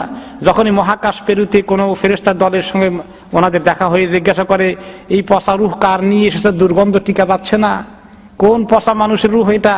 তখন ফায়াকুলুনা ফুলান ইবনে ফুলান বিআকবাহি আসমাইহি আল্লাতী কানা ইউসাম্মা বিহা ফিদ দুনিয়া। তখন ওই নামে বলে যে নামে সে বেশি পরিচিত, অর্থাৎ যে ক্রিমিনালের যে নাম আছে ওই নামেই তারা দুনিয়াতে পরিচিত ছিল, সেই নামেই আসমানে ফেরেশতারা চেনে, ওই নামের কথাই তাকে সেখানে ঘোষণা করা হয়, জানো অমুকের ছেলে অমুক এত বড় দুষ্কৃতিকারী গডফাদার মস্তান, তাকে, তার রূহকে কবজা করা হয়েছে। হাত্তা ইমতাহা বিহা ইলা সামাই দুনিয়া। তখন আনতে আনতে যখন প্রথম আকাশে নক করে জিজ্ঞাসা করেন, দরজা খোলেন, ফাইস্তাফতাহু ফালা ইফতাহু লাহু, দরজা খুলতে চায় না, তাদের জন্য আসমানে দরজা খোলা হয় না, আল্লাহ দরজা খুলতে নিষেধ করে দিয়েছেন। সুম্মা ক্বারাআ রাসূলুল্লাহ সাল্লাল্লাহু আলাইহি ওয়াসাল্লাম, এই হাদিস বলার মাঝখানে তখন নবী করিম সাল্লাল্লাহু আলাইহি ওয়াসাল্লাম কোরআনে পাকের আয়াত তেলাওয়াত করলেন, লা তুফাত্তাহু লাহুম আবওয়াবুস সামাই ওয়া লা ইয়াদখুলুনাল জান্নাহ ওয়ালা ইয়াদখুলুনাল জান্নাতা হাত্তা ইয়ালিজাল জামালু ফি সাম্মিল খিয়াত। আল্লাহ তাআলা কোরআনে পাকে বলেছেন যে এদের জন্য আসমানের দরওয়াজা খোলা হবে না, আর এরা কখনো জান্নাতে প্রবেশ করবে না, এমনকি যদি সুই যে আছে সুইয়ের ছিদ্র দিয়ে একটা বিশাল উটও ঢুকে দিতে পারে, এত বড় অসম্ভব কাজও যদি সমাধা হয়, এই লোকগুলোর জান্নাতে যাওয়া সম্ভব নয়। তখন আল্লাহ তাআলা বলেন, এবার উকতুবু কিতাবাহু ফি সিজ্জিন, তার কিতাব লিখে ফেলো সিজ্জিনের মধ্যে, একদম এই তাহতা সারা, এই সব কিছুর নিচে, যেখানে সিজ্জিনের বন্দিখানা, জিন্দানখানা আছে, নিকৃষ্ট জায়গা, সেখানে তার নাম রেকর্ড করে আনো। রেকর্ড করে সেখান থেকে নিয়ে আসে।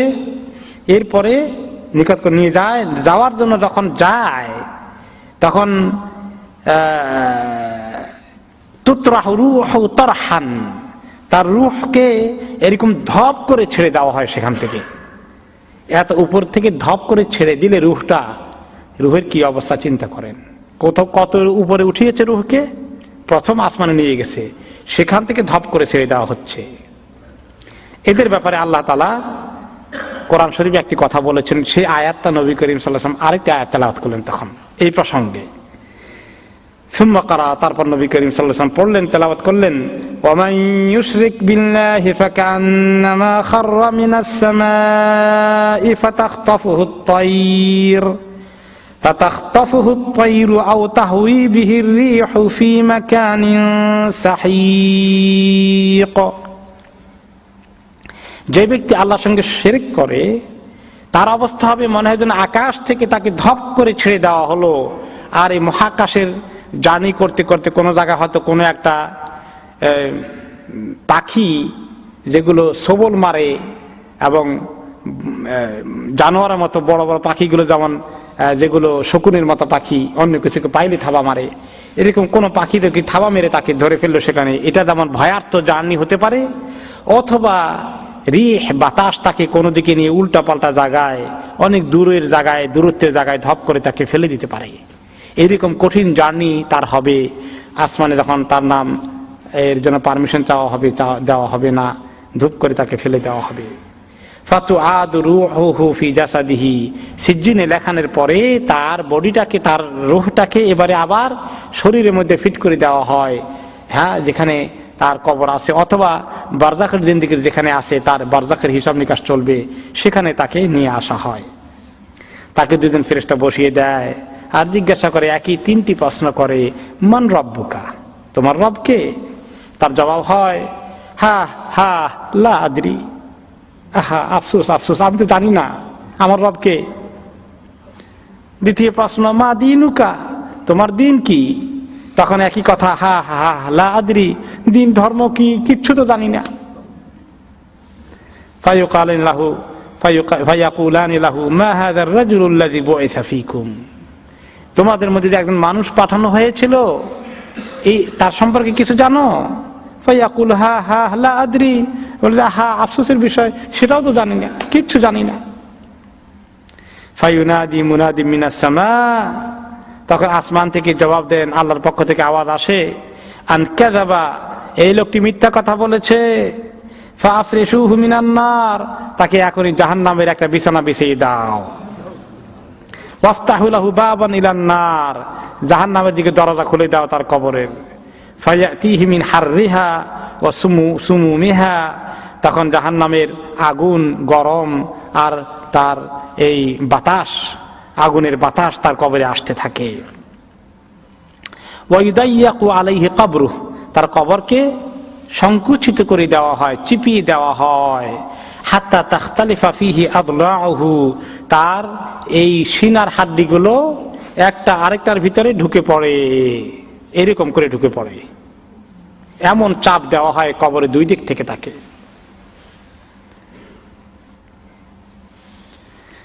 এরপরে ওয়ায়াতিহি রাজুলুন কাবিহুল ওয়াজহ কাবিহুস সিয়াব মুনতিনুর রিহ, এরপরে তার সামনে চলে আসে এমন একটি লোক যার চেহারা অত্যন্ত কুশ্রী, তার পরনে পোশাক আছে খুবই বিশ্রী, এবং তার শরীর থেকে আসে অসম্ভব দুর্গন্ধ। আর এসে বলে, আবশির বিল্লাযী ইয়াসুউকা হাযা ইয়াউমুকা আল্লাযী কুনতা তুআদ, এসে বলে যে তোমার আজকে অনেক ভালো খবর আছে, মানে উল্টা খবর, দুঃসংবাদকে সুসংবাদের কায়দায় বলে। তোমার সুসংবাদটা আসলে দুঃসংবাদ, আজকে তোমার ওই দিন এসে গেছে যেই দিনের ওয়াদা আল্লাহ তাআলা তোমাকে করেছিলেন। ফায়াকুলু মান আনতা, তুমি কে? ফাওয়াজহু আল কাবিহ ইয়াজিউ বিশার, তোমার চেহারা দেখেই বোঝা যায় তোমার কাছে কোনো ভালো খবর নাই, তুমি দুঃসংবাদ নিয়ে এসছো, তোমার পরিচয় কি?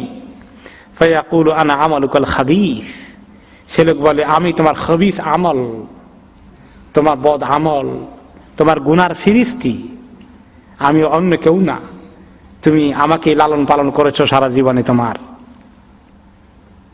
তখন সে লোকটি বলে, রব্বি লা তুকিমিস সাআহ, আল্লাহ আপনি আর কিয়ামত কায়েম করেন না, কিয়ামতের দরকার নাই, হাসরের দরকার নাই, বিচারের দরকার নাই, কারণ সে জানে এগুলো হয়ে গেলে তার খবর আছে, ধরা পড়ে গেছে, এখন সে চাই এগুলো কিছু না হোক। কিন্তু সে না চাইলে কি আল্লাহ তাআলা করবেন না? করেই ছাড়বেন, তার না চাওয়াতে কিছু আসে যায় না। এই হলো হাদিসটি, এত লম্বা হাদিসে শেষ হলো। পরবর্তী পর্যায়ে আরেকটি হাদিস আনাস ইবনে মালিক রাদিয়াল্লাহু তাআলা আনহু বর্ণনা করেছেন। এই হাদিসটি বুখারী এবং মুসলিমের হাদিস। قال نبي الله صلى الله عليه وسلم إن العبد إذا وضع في قبره وتولى عنه أصحابه إنه لا يسمع قرع نعالهم, বান্দাকে যখন কবরে রাখা হয় আর লোকেরা কবর দাফন কাফনের কাজ শেষ করে উঠে চলে যায়, সে যে লোকেরা তো চলে যাচ্ছে, সে তাদের যাওয়ার স্যান্ডেলের আওয়াজ পায়, জুতার আওয়াজ পায়, তারা চলে যাচ্ছে তার কাছ থেকে, তাকে কবরে রেখে শোয়ে রেখে তারা কাজ শেষ করে চলে যাচ্ছে, সেটার পায়। আর ওই সময় আর দেরি করে না, দুই ফেরেশতা চলে আসেন। এই দুই ফেরেশতার নাম কি? মুনকার এবং নাকির। তখন এসে তারা জিজ্ঞেস করে, অনেকগুলো প্রশ্ন করে, তার মধ্যে একটা প্রশ্ন হচ্ছে, মা কুনতা তাকুলু ফি হাযার রাজুল, এই লোকটি সম্পর্কে তোমার কি ধারণা, কি বলতে, মানে নবী করিম সাল্লাল্লাহু আলাইহি ওয়াসাল্লাম সম্পর্কে। ফাআম্মাল মুমিন ফায়াকুল আশহাদু আন্নাহু আবদুল্লাহি ওয়া রাসূলুহু, যিনি মুমিন তিনি বলবেন আমি সাক্ষ্য দিচ্ছি তিনি আল্লাহর বান্দা এবং রাসূল। ফায়ুকালু লাহু উনজুর ইলা মাকআদিকা মিনান নার, তখন তাকে বলা হয় দেখো ওই যে তোমার জাহান্নামে একটা সিট তোমার জন্য খালি পড়ে আছে, দেখো এটা খালি সিট, কাদ আবদালাকাল্লাহু বিহি মাকআদাম মিনাল জান্নাহ, ওই সিটটা জাহান্নামের সিটকে বদলাইয়ে দিয়ে আল্লাহ তাআলা তোমার জন্য জান্নাতে সিট বরাদ্দ করেছেন, আর জান্নাতে সিটও দেখানো হয়। قال نبي الله صلى الله عليه وسلم فيراهما جميعا, নবী করিম সাল্লাল্লাহু আলাইহি ওয়াসাল্লাম বললেন সে দোনোটা সিট দেখতে পায়, জান্নাতের সিটও তার আছে, বরাদ্দ করা আছে, তার জন্য রিজার্ভ করা আছে, আর জাহান্নামের সিটও ওখানে ছিল একটা, কিন্তু সেটা খালি পড়ে আছে, আল্লাহ তাআলা তাকে দিবেন না, সেটা খালি হয়ে আছে। এটা তিনি দোনোটাই দেখতে পাচ্ছেন, দোনোটা সিটই দেখা যাচ্ছে। তার মানে জাহান্নামে আল্লাহ দেবেন না, জান্নাতে দেবেন, এই খবর তাকে দেওয়া হলো। তারপরে কাতাদা রাহমাতুল্লাহ আলাইহি বলেন ওয়াযুকিরা লানা আন্নাহু ইফসাহু লাহু ফি কবরিহি ৭০ যিরাআন, আর কোন কোন riwayate আসছে যে ওই মুহূর্তে তার কবরকে ৭০ গজ লম্বা করে প্রশস্ত করে দেওয়া হয়। ওয়ায়ুমলা আলাইহি খাদরান ইলা ইয়াউমি ইউবাসুন, আর তার কবরকে সুশোভিত করে দেওয়া হয়, সবুজ বাগানের মতো করে দেওয়া হয়, যেটা ওই যে রাউদাতুম মিন রিয়াদিল জান্নাতের একটা বাগান হয়ে যায়। সুম্মা রাজা ইলা হাদিসে আনাস, এরপরে আনাস রাদিয়াল্লাহু তাআলা আনহুর হাদিসে কাতাদা বর্ণনা করেন ওয়া আমাল মুনাফিক ওয়াল কাফির, মুনাফিক মুমিন মুসলিম কিন্তু আমলে মুনাফিক এইরকম লোক, আর কাফের, এদেরকে তখন কবরে আসলে বলা হয়, ফেরেশতারা এসে দুজনে জিজ্ঞাসা করেন মুনকার এবং নাকির, মা কুনতা তাকুলু ফি হাদার রাজুল, এই লোক সম্পর্কে তুমি কি ধারণা করতে, কি মনে করতে, কি বলতে? ফায়াকুলু লা আদরি কুনতু আকুলু মা ইয়াকুলুহুন নাস, তা সে বলে আমি তো কিছু জানি টানি না, লোকেরা যা বলতো আমি তাই বলতাম, সবাই যা বলে আমিও তাই বলি, হাও বলে না, নাও বলে না, চালাকি করে আর কি, সবাই যা বলে আমি তাই বলি। তখন ফেরেশতারা বলে চালাকি করো, লা দারাইতা ওয়ালা তালাইতা, জানো নাই, জানার চেষ্টাও করো নাই, কোরআন পাকে তেলাওয়াত করার চেষ্টা করো নাই, রাখো, তোমাকে এখন আমরা একটু মেহমানদারি করি। ওয়ায়ুদরাবু বিমাতারিকা মিন হাদিদ দরবাতান, তখন লোহার বড় একটা হাতুড়ি দিয়ে এমন পিটা দেয় তার মাথার মধ্যে, মাথা গুঁড়ো হয়ে যায়।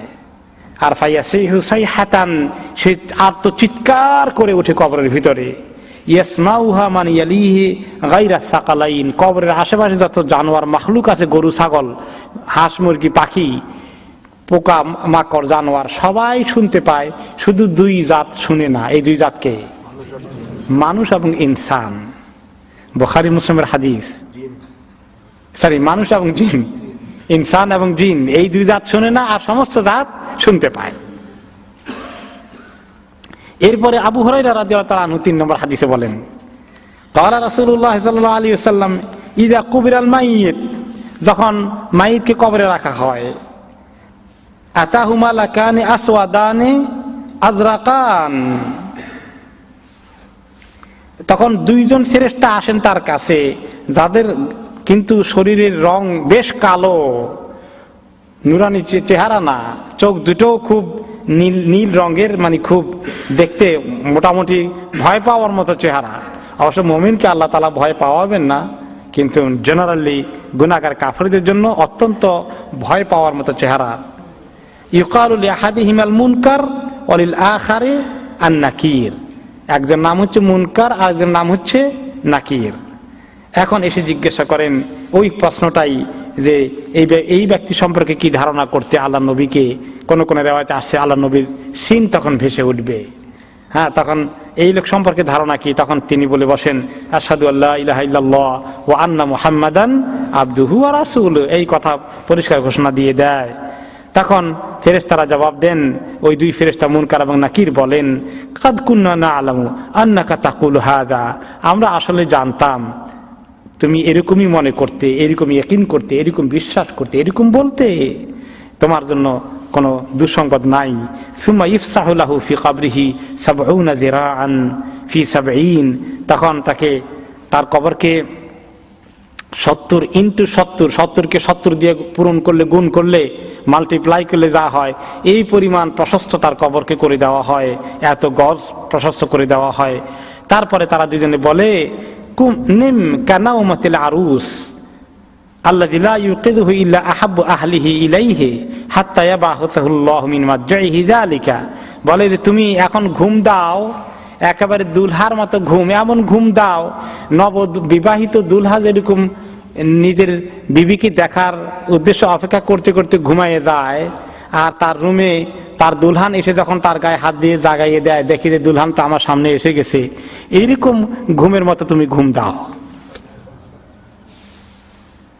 হ্যাঁ, যতক্ষণ পর্যন্ত না আল্লাহ তাকে আবার হাসরের ময়দানে উঠানোর জন্য জায়গা সিংহায় ফুকানো না দেওয়া হবে, ততক্ষণ পর্যন্ত তিনি গভীর ঘুমে অচেতন থাকবেন আর এই বিভোর স্বপ্নে ব্যস্ত থাকবেন। স্বপ্ন হচ্ছে জান্নাতে যাওয়ার স্বপ্ন। আর যখন এরকম মুনাফিক অথবা কাফেরের কবরে আসে, তখন তাকে এই প্রশ্ন করলে সে বলে, সামিতুন নাস ইয়াকুলুনা কাওলান ফাকুলতু মিসলাহু লা আদরি। এই লোকটা কে? নবী করিম সাল্লাল্লাহু আলাইহি ওয়াসাল্লাম সামনে তাকে জিজ্ঞাসা করা হলো, বলে লোকেরা যা বলতো কিছু কিছু বলছে শুনছি, আমিও তাদের মতোই বলছি, আমি আসলে বেশি কিছু জানি না। তখন ফায়াকুলানে কাদ কুননা না'লামু আন্নাকা তাকুলু যালিকা, আমরা জানতাম এরকমই তুমি বলবা। হ্যাঁ, তখন তোমার জন্য এখন কিছু মেহমানদারি আছে। ফায়ুকালু লিল আরদি, জমিনকে বলা হয়, ইলতাইমি আলাইহি, দোনো দিক থেকে তাকে তোমরা পিছিয়ে ফেলো, চাপ দাও। ফাতালতাইমু আলাইহি, তখন তাকে এভাবে চাপ দেয়, ফাতাখতালিফু ফিহা আদলাউহু, তার এই সিনার হাড্ডিগুলো একটা আরেকটার ভিতরে ঢুকে পড়ে। ফালা ইয়াজালু ফিহা মুআযযাবান হাত্তা ইয়াবআসাহুল্লাহু মিন মারজিহি যালিকা, আর ওই অবস্থায় তাকে আযাব তার কন্টিনিউ করতে থাকে যতক্ষণ পর্যন্ত না হাসরের ময়দানে পুনরায় আল্লাহ তাকে উঠানোর ব্যবস্থা না করেন। এটা তিরমিজিতে এসেছে এই হাদিসটি। এই কবরের চাপ সম্পর্কে আরেকটি খাস হাদিস আমাদের মা আয়েশা রাদিয়াল্লাহু তাআলা আনহা বর্ণনা করেছেন। কবর যে একটা চিপা দেবে, একটা চাপ দেবে। তিনি বলেন, ক্বালা রাসূলুল্লাহ সাল্লাল্লাহু আলাইহি ওয়াসাল্লাম, ইন্না লিল কবরি দাগতাতান, কবরের একটা চাপ আছে। এই চাপকে সবাইকে মোকাবিলা করা লাগবে, কাউকে বাদ দেওয়া হবে না চাপ থেকে। লাউ কানা আহাদুন নাজিয়াম মিনহা নাজা সাদ ইবনে মুআয রাদিয়াল্লাহু আনহু, এই কবরের আযাব থেকে, কবরের ওই চাপটা থেকে যদি কেউ মুক্তি পেত, তাহলে সাদ ইবনে মুআযকে আল্লাহ মুক্তি দিতেন। কিন্তু সাহাবী সাদ ইবনে মুআয রাদিয়াল্লাহু তাআলা আনহু কবরের আযাব থেকে, ওই চাপ থেকে মুক্তি পান নাই। এই খবর নবী করিম সাল্লাল্লাহু আলাইহি ওয়াসাল্লামকে দেওয়া হয়েছে। তাহলে কবরের এই যে একটা চাপ আছে, এই চাপটা সবারই আসবে। এখন এই চাপটার অবস্থা হলো সাকরাতুল মউতের মতো। সাকরাতুল মউত যেরকম সবারই আসে, কিছু না কিছু তো আছে, কুল্লু নাফসিন যায়িকাতুল মাউত, এরকম প্রত্যেক ব্যক্তি এই দাগতাতুল কবর এরকম এটা পাবে। প্রত্যেক ব্যক্তির মউতের কষ্ট আছে, কিন্তু আপনারা হাদিসে শুনলেন যে মুমিন ব্যক্তির রূহ খুব আস্তে করে বেরিয়ে যাবে, কিন্তু কোনো কষ্ট হবে না, কিছু তো হবেই। কিন্তু তার কষ্ট হয় না কথাটা এই জন্য বলা হয়েছে যে যাদের বেশি কষ্ট হয় তার তুলনায় কিছুই না এটা। কিন্তু যার কিছুই না, তার কষ্টের ব্যাপারে স্বয়ং নবী করিম সাল্লাল্লাহু আলাইহি ওয়াসাল্লাম কি বলেছেন? ওনার যখন সাকরাত চলতেছিল, তখন তিনি হাতের কাছে পানি রেখেছেন। মা আয়েশাকে বলছেন, আমাকে 3 কুল পরে ফু দাও। আর নিজে ঘামিয়ে গেছেন, চেহারা কষ্ট হচ্ছে, এবং তিনি একটা পানির পাত্র ছিল, ওইখানে হাত দিয়ে এই ভিজা হাত নিজে কপালে মুছছেন, চেহারায় মুছছেন, না বলছেন, লা ইলাহা ইল্লাল্লাহ ইন্না লিল মাউতি সাকারাত, যে লা ইলাহা ইল্লাল্লাহ, মউতের সাকারাত আছে, কষ্ট আছে। এবং ইন্তেকালের খবর যখন ওনার এসে গেছে, তখন তিনি আল্লাহর কাছে পানা চাইছেন যে আল্লাহুম্মা ইন্নী আউযু বিকা মিন সাকারাতিল মাউত, আল্লাহ আমি আপনাকে সাকারাতুল মাউত থেকে পানা চাই। এবং তিনি নিজেও এই কষ্ট হয়েছে, কিন্তু কষ্টটা কিরকম হয়েছে? এই কষ্টটা হচ্ছে যে অন্যদের তুলনায় কিছুই না। এরপরেও এই রুহের এই কষ্ট আল্লাহ একটু সবাইকে একটু দেবেন সামান্য, কিন্তু মুত্তাকি মুমিন, নবী রাসূল, সিদ্দিকুন, শুহাদার জন্য এটা হলো যে কিছুটা প্রসূতি মায়ের মতো অবস্থা। মা, আমাদের মারা যখন আমাদেরকে প্রসব করেছেন, আমাদের মাদের কষ্ট হয়নি? এই একটু কষ্ট আছে, কিন্তু মারা জানেন যে এই কষ্টটা যদি বাচ্চাটা আল্লাহ বের করে দেন, তাহলে কষ্ট দূর হয়ে যাবে এবং তারপরে শান্তি আসবে, তারপরে একটা নতুন পুরস্কার পাবেন, একটা সন্তানের চেহারা দেখবেন। এই কারণে চোখ বন্ধ করে এই কষ্টটাকে হজম করে ফেলেন। তো এইরকম একটা কষ্ট আছে কবরের জিন্দেগিতে। মৌতের সময় আরেকটি কষ্ট আছে, যখন কবরের মধ্যে এরকম একটা চাপ দেওয়া হবে, তবে এই মুমিনের চাপটা হবে কাফেরের এবং মুনাফিকের তুলনায় অত্যন্ত হালকা। আল্লাহ তাআলা তাকে সহন শক্তি দান করবেন, সেইটাকে সহ্য করতে পারবে, তার জন্য এত কষ্টের কারণ হবে না। কিন্তু আল্লাহ তাআলা সবাইকে শোনান যে সবারই আছে, এই জন্য কেউ মনে করো না যে আমার আমল বোধহয় ভালোই আছে, আমার কম কষ্ট হবে, কেউ যেন এরকম ইতমিনানে না আসে। এই জন্য আল্লাহ বলছেন সবার আছে, কিন্তু সাবধান, সবাই যেন ভয়ে থাকি, সবাই যেন প্রস্তুতি করি, মৌতের কারণে সবাই যেন অস্থির হয়ে যায়, সবাই যেন প্রস্তুতি নেই। এই জন্যই আল্লাহ তাআলা দুটো জায়গায় একটু কষ্ট রেখেছেন এবং সবাইকে প্রস্তুতি নিতে বলেছেন।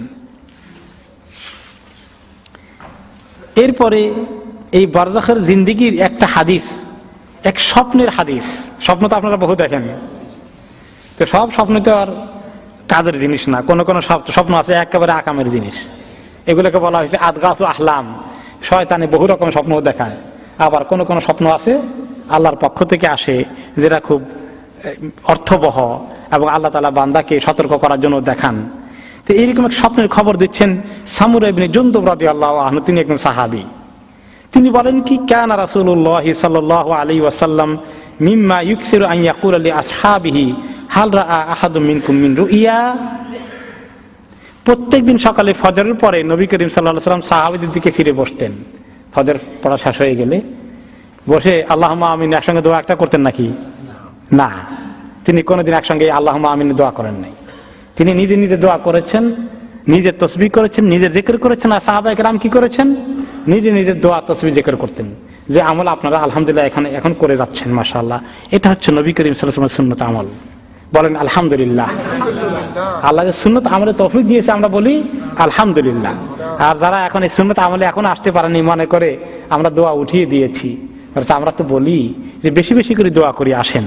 কিন্তু কোন তরিকায় দোয়া করি? নবী করিম সাল্লাল্লাহু আলাইহি ওয়াসাল্লাম যে তরিকায় দোয়া করেছেন একা একা, আমরাও প্রত্যেকেই একা একা দোয়া করি। তো তিনি একা একা দোয়া করলেন, করে তারপরে বলতেন যে কেউ আজকে কোনো স্বপ্ন দেখেছ? সাহাবায়ে কেরামকে জিজ্ঞেস করতেন। তো সাহাবায়ে কেরাম যে যে স্বপ্ন দেখছেন ওনারা ওনার কাছে বলতেন। ফায়াকুসু আলাইহি মান শা আল্লাহু ইয়াকুস। যে যেটা স্বপ্ন দেখছেন সেটা বলতেন। ওয়া ইন্নাহু ক্বালা লানা যাতা গাদাতিন। একদিন তিনি বললেন, ইন্নাহু আতানি আল্লাইলাতা আতিয়ান ওয়া ইন্নাহু আবতাসানি। দুইজন এসে আমাকে বললেন, রাতে আমার কাছে দুইজন লোক আসলেন, এসে আমাকে উঠাই ফেললেন বিছানা থেকে। ওয়া ইন্নাহুমা ক্বালা লি, আর আমাকে বললেন দুইজন এসে, ইনতালিক, চলো আমাদের সঙ্গে। দুজন লোক আমাকে ঘুম থেকে উঠিয়ে দিলেন, আর উঠে বললেন চলো আমার সঙ্গে। ওয়া ইনতালাকতু মাহুমা, আমি তাদের সঙ্গে গেলাম। ওয়া ইন্না আতাইনা আলা রাজুলিন মুত্তাজা, আমরা দেখলাম যে একটা লোক শুয়ে আছে। ওয়া ইযা আখার কাইমুন আলাইহি বিসাখরাতিন ওয়া ইযা হুয়া ইয়াহউই বিসাখরাতি লিরাসিহি ফায়াসলুগু রাসাহু। আরেকজন লোক এত বড় পাথরের বিশাল টুকরা তার হাতে, আর এই শোয়া লোকটার মাথার মধ্যে এরকম করে মারছে, পাথর দিয়ে গুঁড়া করে দিচ্ছে, এবং তার চেহারা ফেটে ভেঙে টুকরা টুকরা হয়ে যাচ্ছে। ফায়াতাদাহদাহুহু আল হাজার হাহুনা, হ্যাঁ, এভাবে পাথর তাকে গুড়িয়ে দিচ্ছে। এরপরে আবার মাথাটা ঠিক হচ্ছে, আবার সে পাথর নিচ্ছে, পাথরটা আবার ঠিক হয়ে যাচ্ছে, আবার মাথার মধ্যে মারছে। এভাবে কন্টিনিউ করতেছে জার্নি। এই কারবার দেখলাম আমি, আর আমি জিজ্ঞেস করলাম, সুবহানাল্লাহ মা হাদানি, এই দুজন কে, কি অবস্থা? একজন এরকম পাথর নিয়ে আসে আর তার মাথায় এরকম গুঁড়া করে দেয়, আবার তার মাথা ঠিক হয়ে যায়, আবার সে মারে, এই জার্নি কন্টিনিউ করছে, এই ঘটনা কে? তো ফেরেশতারা বা যে দুইজন আমাকে নিয়ে গেলেন তারা বললেন ইনতালিক, বলেন যে চলেন, খালি চলতে থাকেন, কথাবার্তা দরকার নাই। উত্তর দিলেন না তারা, আরো সামনে আসেন। ফানতালাকনা, তো আমরা তিনজন গেলাম। ফাআতাইয়া আলা রাজুলিন মুস্তালিকিন লিকাফাহ,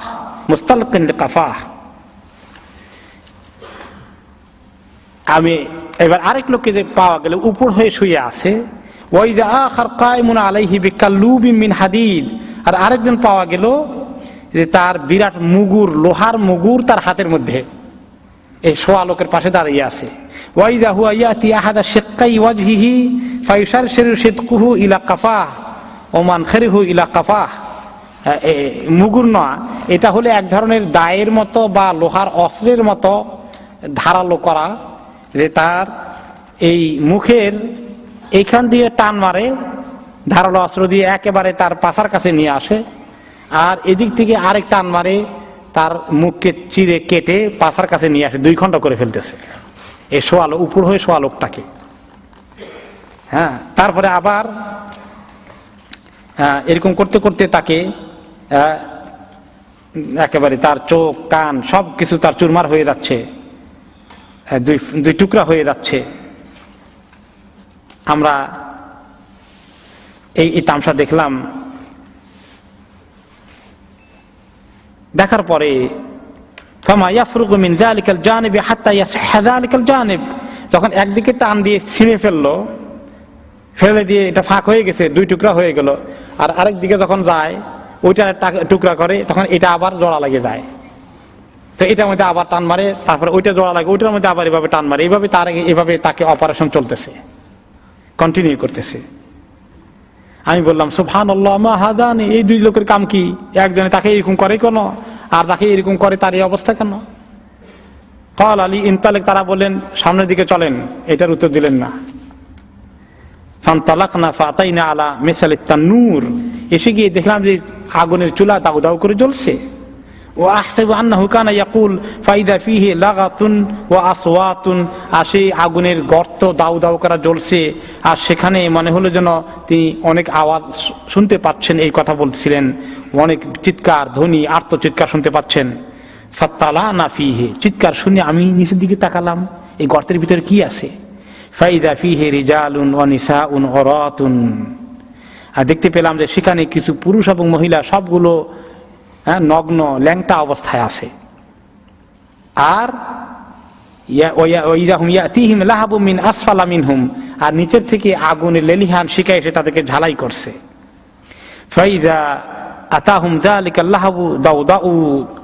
যখন এইরকম আগুন তাদের সামনে পেছন দিক থেকে চলে আসে, তখন তারা চিৎকার করে লাফিয়ে ওঠে। এভাবে আবার আগুন আসে, আবার তারা চিৎকার করে লাফিয়ে ওঠে, এভাবে আগুনের লেলিহান শিখা আসছে, তারা চিৎকার করছে। আমি জিজ্ঞেস করলাম মা হাউলা, এই লোকগুলোকে? ক্বাল আলী ইনতালিক, তারা বলেন চলেন, সামনে চলেন।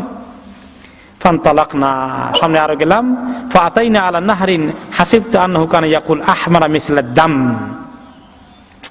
আর সেখানে যখন এই নাহরের কাছে গেলাম, গিয়ে আমি ধারণা করলাম যে মনে হলো যেন এই নদী একটা পেলাম, নদীটা পানি মনে হয় রক্তের মতো লাল।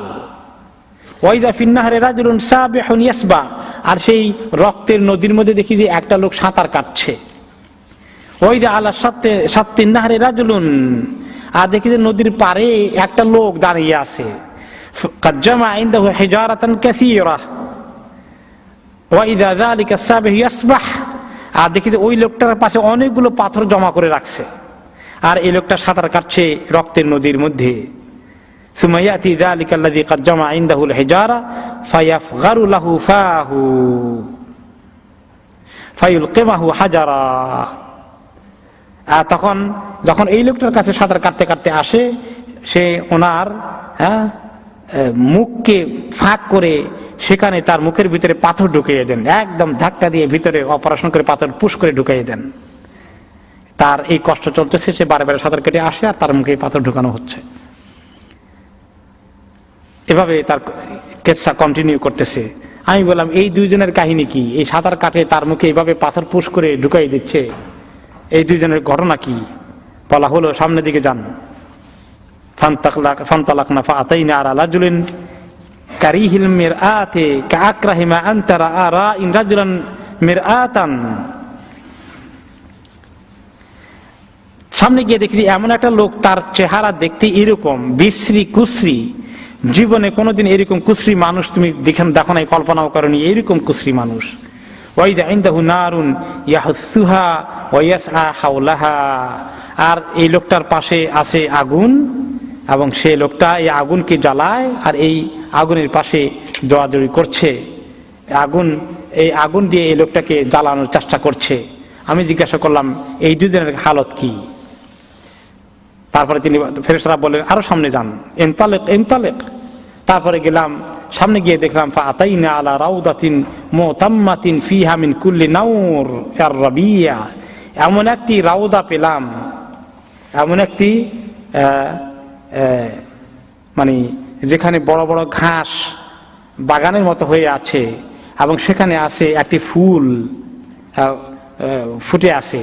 ওয়াইদা বাহনা বাইনা যাহরাই আর রাউদা রাজুলুন তাওয়িল, আর সেই বাগানের সামনে একজন লম্বা লোক, লা আকাদু আরা রাসাহু তুলান ফিস সামা, লোকটা এত লম্বা যে আকাশ পর্যন্ত মনে হয় তার মাথা চলে গেছে। ওয়াইদা হাওলা রাজুল মিন আকসার উইলদানিন, আর তার আশেপাশে অনেকগুলো বাচ্চা কাচ্চা ছেলে মেয়ে দেখতে পেলাম। ক্বালা কুলতু লাহুমা মা হাযা ওয়া মা হাউলা, আমি তখন ফেরেশতাদের জিজ্ঞেস করলাম এই লম্বা লোকটাকে আর তার আশেপাশে এই লোকগুলো বাচ্চা কাচ্চার গোষ্ঠী এগুলা কারা? ক্বালা লি ইনতালিক ইনতালিক, বলে সামনে যান, আরো সামনে যান। তারপরে আসলাম এক বিরাট বাগানের সামনে, এত বড় বাগান, এত বড় ফার্ম আমি আর দেখি না, আর এত সুন্দর। ক্বালা লি ইরকা, আমাকে বলা হলো এই বাগানের ভিতরে ঢুকুন, উপরে উঠেন। ফারতাকাইনা, আমি এখানে ঢুকলাম, উপরের দিকে উঠতে থাকলাম, বাগানের টিলা পাহাড় সুন্দর, উপরের দিকে যাচ্ছি। ফান্তাহাইনা ইলা মাদিনাতিন মাবনিয়াতিন বিলাবানিন যাহাব, সেখানে গিয়ে দেখি যে উপরে এই বাগানের ভিতরে মাঝখানে এত সুন্দর একটা শহর তৈরি করা, হ্যাঁ, সোনার ইট দিয়ে বিল্ডিং গুলো গাঁথা, রূপার ইট দিয়ে বিল্ডিং বানানো। তো ওই বাগানের গেটে ঢুকলাম, আমাদের জন্য দরজা খুলতে বলা হলো, দরজা খোলা হলো। সেখানে ঢুকিয়ে গিয়ে দেখি ফিহা রিজালুন শাতরুম মিন খালকিহিম কাআহসানি মা আনতারা, এমন সুন্দর পরিষ্কার শুভ্র চেহারা, এক অংশ, এই লোকগুলোর এক অংশ হচ্ছে এত সুন্দর করে তৈরি, আর আরেক অংশ খুব বিশ্রী করে তৈরি। একটি লোকেরই দুই অংশ, এক অংশ খুব সুন্দর, আরেক অংশ খুব বিশ্রী। তো আমি ক্বালা লাহুম ফাযাউ ইযহাবু ফাকাউ ফি যালিকা আন-নাহর, আর এই লোকগুলোকে বলা হচ্ছে যে তোমরা এই নহরের মধ্যে ঢুকো।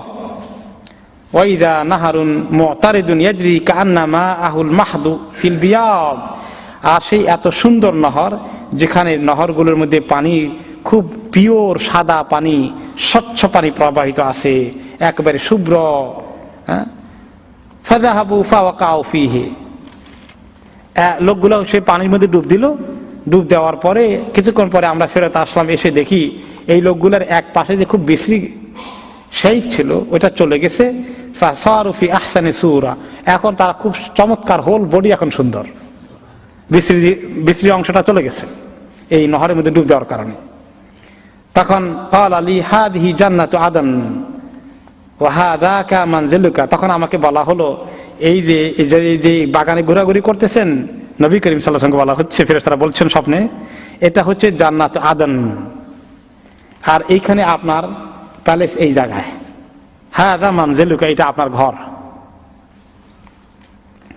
ক্বালা ফাসামা বাসারি সুউদান, তিনি বলেন যে আমার চক্ষু তখন উপরের দিকে তাকালাম, অনেক দূর তাকালাম। ফাইদা কাসরুন মিসলার রাবাবাতিল বাইদা, এত সুন্দর একটা প্যালেস, আকাশের মেঘের মতো সাদা শুভ্র উজ্জ্বল। আমাকে বলা হলো ওইটা দেখা যায় যে উপরে, ওইটা আপনার ঘর। কুলতু লাহুমা বারাকাল্লাহু ফিকুমা দারানি ফাউদখালাহু, আমি তখন ওই দুইজন ফেরেশতা, যে দুইজন আমার সঙ্গ দিচ্ছেন, দেখাচ্ছেন সব ঘুরিয়ে ঘুরিয়ে, আমি বললাম তো আমাকে একটু পারমিশন দাও, একটু ঢুকে ঘুরে আসি, আমার বাড়িটা দেখে আসি। ক্বালা আম্মাল আন ফালা, বলেন যে না, এখন ওখানে যাইতে পারবেন না, আপনার টাইম হয় নাই। ওয়া আনতা দাখিলু, একদিন যাবেন এখানে আপনি। কুলতু লাহুমা ফাইন্নী কাদ রাআইতু মুনযুল লাইলাতি আজাবান ফামা হাযা আল্লাযী রাআইতু, তারপরে তিনি বললেন যে এই রাত্রে আমাকে তোমরা এই জার্নির মধ্যে তো অনেক কিছু দেখালা, অনেক আশ্চর্য জিনিস দেখলাম, আমাকে তো বললা না কি কি দেখালা আমাকে। ক্বালা লি সানুখবিরুকা, দুইজন আমাকে বললেন তোমাকে বলবো, সবগুলোর আনসার করবো। আমার রাজুল আউয়াল, এই যে প্রথম লোকটা যাকে দেখতেছিলে যে তাকে পাথর হাতে আরেকজন তাকে মাথা গুঁড়ো করে দিচ্ছে, সেই লোকটার খবর কি জানো? তিনি হচ্ছেন আর রাজুল ইয়াখুদুল কোরআন ফায়ারফাদুহু ওয়া ইয়ানামু আনিস সালাতিল মাকতুবা। সেই ব্যক্তির কাছে কোরআন এসেছে, কোরআনকে সে প্রত্যাখ্যান করেছে, কোরআনকে পড়ে নাই, পড়লেও আমল করে নাই, আমল পড়লেও বুঝার চেষ্টা করে নাই, কোরআনের কোনো চর্চা করতো না, আর ফরজ নামাজ বাদ দিয়ে খালি ঘুমিয়ে ফরজ নামাজ কাজা করেছে, গাফলতি করে ফরজ নামাজ পড়ে নাই। তাহলে কোরআন শিখে নাই, কোরআন চর্চা করে নাই, ফরজ নামাজ আদায় করে নাই। এই লোক হলো ওই প্রথম লোক যার এই মাথাকে এভাবে গুঁড়ো করে দেওয়া হচ্ছে। আর দ্বিতীয় লোক যার গালের এখান দিয়ে টান দিয়ে ধারালো অস্ত্র দিয়ে ফেলে দেওয়া হয়, আরেক টান এখানে দিয়ে আরেক টুকরা করে ফেলে দেওয়া হয়। এই লোকটা দেখেছ, সে হচ্ছে ইয়াগদু মিন বাইতিহি ফায়াকযিবুল কাযবাতা তাবলুগুল আফাক। তার কাজ হলো মিথ্যা কথা তৈরি করা, মিথ্যা গল্প, মিথ্যা গুজব রচনা করা, মিথ্যা কথা ছড়িয়ে দেওয়া। আর বাজারে দোকানে গিয়ে অনেক মিথ্যা কাহিনী গল্প বলে, ছড়িয়ে দেয়, আর সারা দুনিয়া মিথ্যা কথায় ভর্তি হয়ে যায়। এই যে মিথ্যা খবর বলে বিভিন্ন রকমের, মানে কথায় কথায় মিথ্যা বলে, হতে পারে কারো ব্যাপারে মিথ্যা তহমত দিয়ে ফেললো, কারো ব্যাপারে মিথ্যা কাহিনী বানিয়ে ফেললো, মিথ্যা গুজব ছড়িয়ে দিল। মিথ্যাবাদীদের এই শাস্তি হবে। আমার রিজাল ওয়া নিসাউল ওরা, এই যে নগ্ন নারী পুরুষ যে গর্তের মধ্যে দেখেছিলেন একেবারে আগুনের চুলার মতো দাউ দাউ করে জ্বলছে, এগুলো হলো জেনাকার মহিলা আর পুরুষ। জেনাকারীদের এরকম শাস্তি আল্লাহ তাআলা দেবেন। আর যে লোকটিকে দেখলেন যে সে রক্তের নদীতে মানে যেন সাঁতার কাটে, আর পাথর গলাধকরণ করা লাগে, পাথর গিলতে হয়, তার পুশ করে দেওয়া হয়। এই ব্যক্তি হচ্ছে যে ব্যক্তি সুদ খাওয়ার কাজ করত, সুদে টাকা খাটাতো, সুদের ব্যবসা করত, সুদী ব্যাংক চালাতো।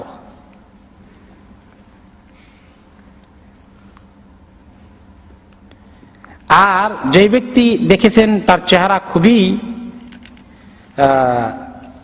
বিভৎস, কোনো দয়া মায়া নাই, ভয়ার্ত চেহারার অধিকারী, আর শুধু আগুনকে জ্বালায় আর রেডি করে, ফু দিয়ে দিয়ে আগুনকে শুধু জ্বালাচ্ছে, তিনি হচ্ছেন খাজিনু জাহান্নাম, ওই ফেরেশতা যাকে আল্লাহ তাআলা জাহান্নামের দারোগা বানিয়েছেন। আর যে লম্বা লোককে দেখলেন যে একদম আকাশের দিকে মাথা পর্যন্ত চলে গেছে, তিনি হচ্ছেন ইব্রাহিম আলাইহিস সালাতু ওয়াস সালাম। ওনার পাশে যে সকল বাচ্চাদেরকে দেখেছেন, বিশাল এক বাচ্চাদের সমাবেশ, এগুলো ওই সমস্ত বাচ্চাগুলো যারা ফিতরাতের উপরে মৃত্যুবরণ করেছে, মানে শিরক না করে মারা গিয়েছে, ছোট বয়সে মারা গিয়েছে। যে মুসলমানদের বাচ্চারা যারা শিরক না করে মারা গিয়েছে, এই হাদিস, স্বপ্নের হাদিস শুনছেন সাহাবীরা তখন, কিন্তু প্রত্যেকদিন তিনি সাহাবীদের স্বপ্ন শুনতেন, আজকে তিনি নিজের স্বপ্ন বললেন। তো ওই স্বপ্নের মাঝখানে তখন কিছু সাহাবী জিজ্ঞেস করলেন, ইয়া রাসূলুল্লাহ ও আওলাদুল মুশরিকিন, মুশরিকদের বাচ্চা কাচ্চাদের কি অবস্থা? ফাকাল রাসূলুল্লাহ সাল্লাল্লাহু আলাইহি ওয়াসাল্লাম ওয়া আওলাদুল মুশরিকিন ওয়া আম্মাল কওমুল লাযিনা, তিনি বলেন যে মুশরিকদের বাচ্চাদেরও এই অবস্থা হবে। ওনার পাশে তারা সবাই, কারণ মুশরিকদের বাচ্চা হলেও তারা তখনও তো মাসুম, গুনাহ না করে মারা গিয়েছে। আর যে লোকগুলোকে দেখতে পেয়েছিলেন তিনি বললেন যে অর্ধেক তাদের শরীরের খুব সুন্দর আর অর্ধেক খুব বিশ্রী, হ্যাঁ, আর তাদেরকে পরে ওই একটা নহরের মধ্যে ডুবাই ঠিক করে নিয়ে আসা হয়ে গেছে, ঝালাই করে ফ্রেশ করা হয়েছে। তারা হচ্ছে ফাইনাহুম কওমুন খালাতু আমালান সালিহা ওয়া আখারা সাইয়্যা তাজাওয়াজাল্লাহু আনহুম। এরা হচ্ছেন ওই সমস্ত লোক যারা নেক কাজও আছে বেশ কিছু, আবার গুনার কাজও আছে বেশ কিছু, আল্লাহ তাআলা তাদেরকে সংশোধন করে এখন ঠিক করে দিয়েছেন।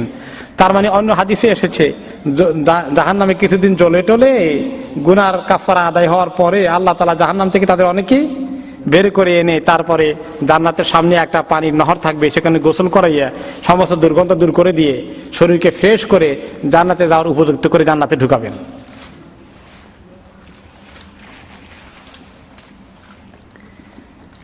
এখন আপনারা দেখতে পাচ্ছেন যে এই এই যে বারজাখের মধ্যেও অনেক শাস্তি আছে। অনেক মুমিন মুত্তাকি কবরের জিন্দেগীর মধ্যে কিছু শাস্তি ভোগ করে পরবর্তী পর্যায়ে দেখা যাবে হিসাবের আগেই তাদের শাস্তি পাওনা শেষ হয়ে গেছে, হিসাব দেওয়া হয়ে গেছে ডান হাতে, আর জাহান্নামে জ্বলা লাগে নাই। কিছু আছেন যে খুবই নেককার, কিন্তু অল্প একটু গুনাহ আছে, আল্লাহ একটু শাস্তি দিতে চান, তার মৃত্যুর সময় বাকি সে শাস্তিটা কমপ্লিট করে দিয়ে খালাস, আর কোনো অসুবিধা নাই, কিন্তু মৃত্যুর কষ্ট একটু ভালো করেই দিবেন। কিছু আছে মৃত্যুর কষ্ট দিবেন না, কিন্তু তার একটু ধোলাই করা দরকার।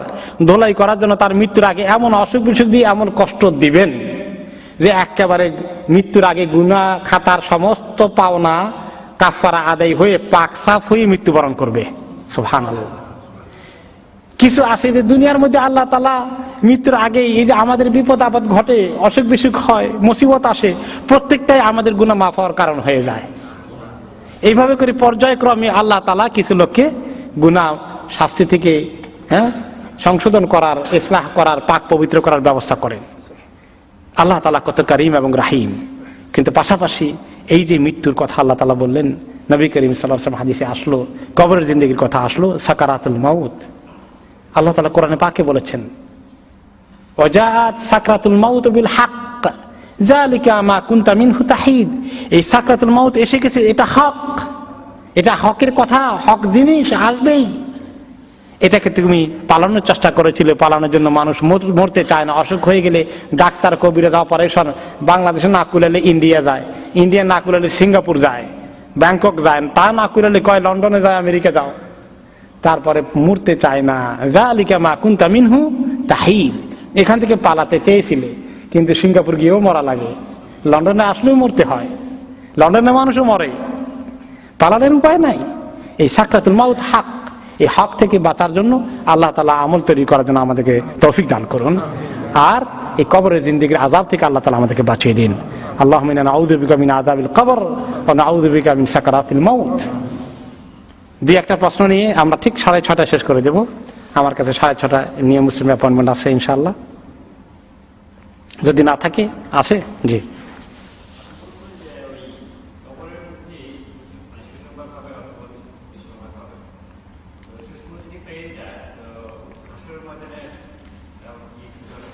সুসংবাদ তিনি প্রশ্ন করেছেন যে কবরেই যদি সুসংবাদ পেয়ে যায় জান্নাতে যাবে না জাহান্নামে যাবে, তা হাসরের ময়দানে আর কি বাকি থাকলো? এক নম্বর হলো হাসরের ময়দানে তো বুঝাই দেওয়া হবে, কবরে তো দেওয়া হয় নাই, খালি সুসংবাদ বলা হয়েছে। সুসংবাদ আছে, এখন কি হিসাব নিকাশ কত আছে এটা পরিপূর্ণ বুঝিয়ে দেওয়া এক জিনিস, আর এমনি সুসংবাদ বলে দেওয়া এক জিনিস। যখন দাড়ি পাল্লায় ওজন করা এবং সবকিছু হাতে কলমে প্র্যাকটিক্যালি পাবে, আমলনামা হাতে এসে গেছে এবং সবাইকে রেজাল্ট দেখাতে পারছে, এটা তো বিরাট ব্যাপার। এই জন্য সুসংবাদ পাওয়ার পরে তিনি কি বলবে যে আল্লাহ জলদি করে কিয়ামত কায়েম করে ফেলেন, সবাইকে যেন আমি খবরটা বলতে পারি। তাহলে এনজয় করার টাইম এখনো আসে নাই। ওই হাসরের ময়দানে আল্লাহ তাআলা প্র্যাকটিক্যালি যখন দেবেন, ওইটার যে এনজয় করা, ওইটা তো এখনো আসে নাই। এটা মাত্র একটু সুসংবাদের ইঙ্গিত আছে এখানে। আর এরকম সুসংবাদের ইঙ্গিত মউতের সময়ও আছে। মুহূর্তের সময় ফেরেশতারা আসে কি বলবে?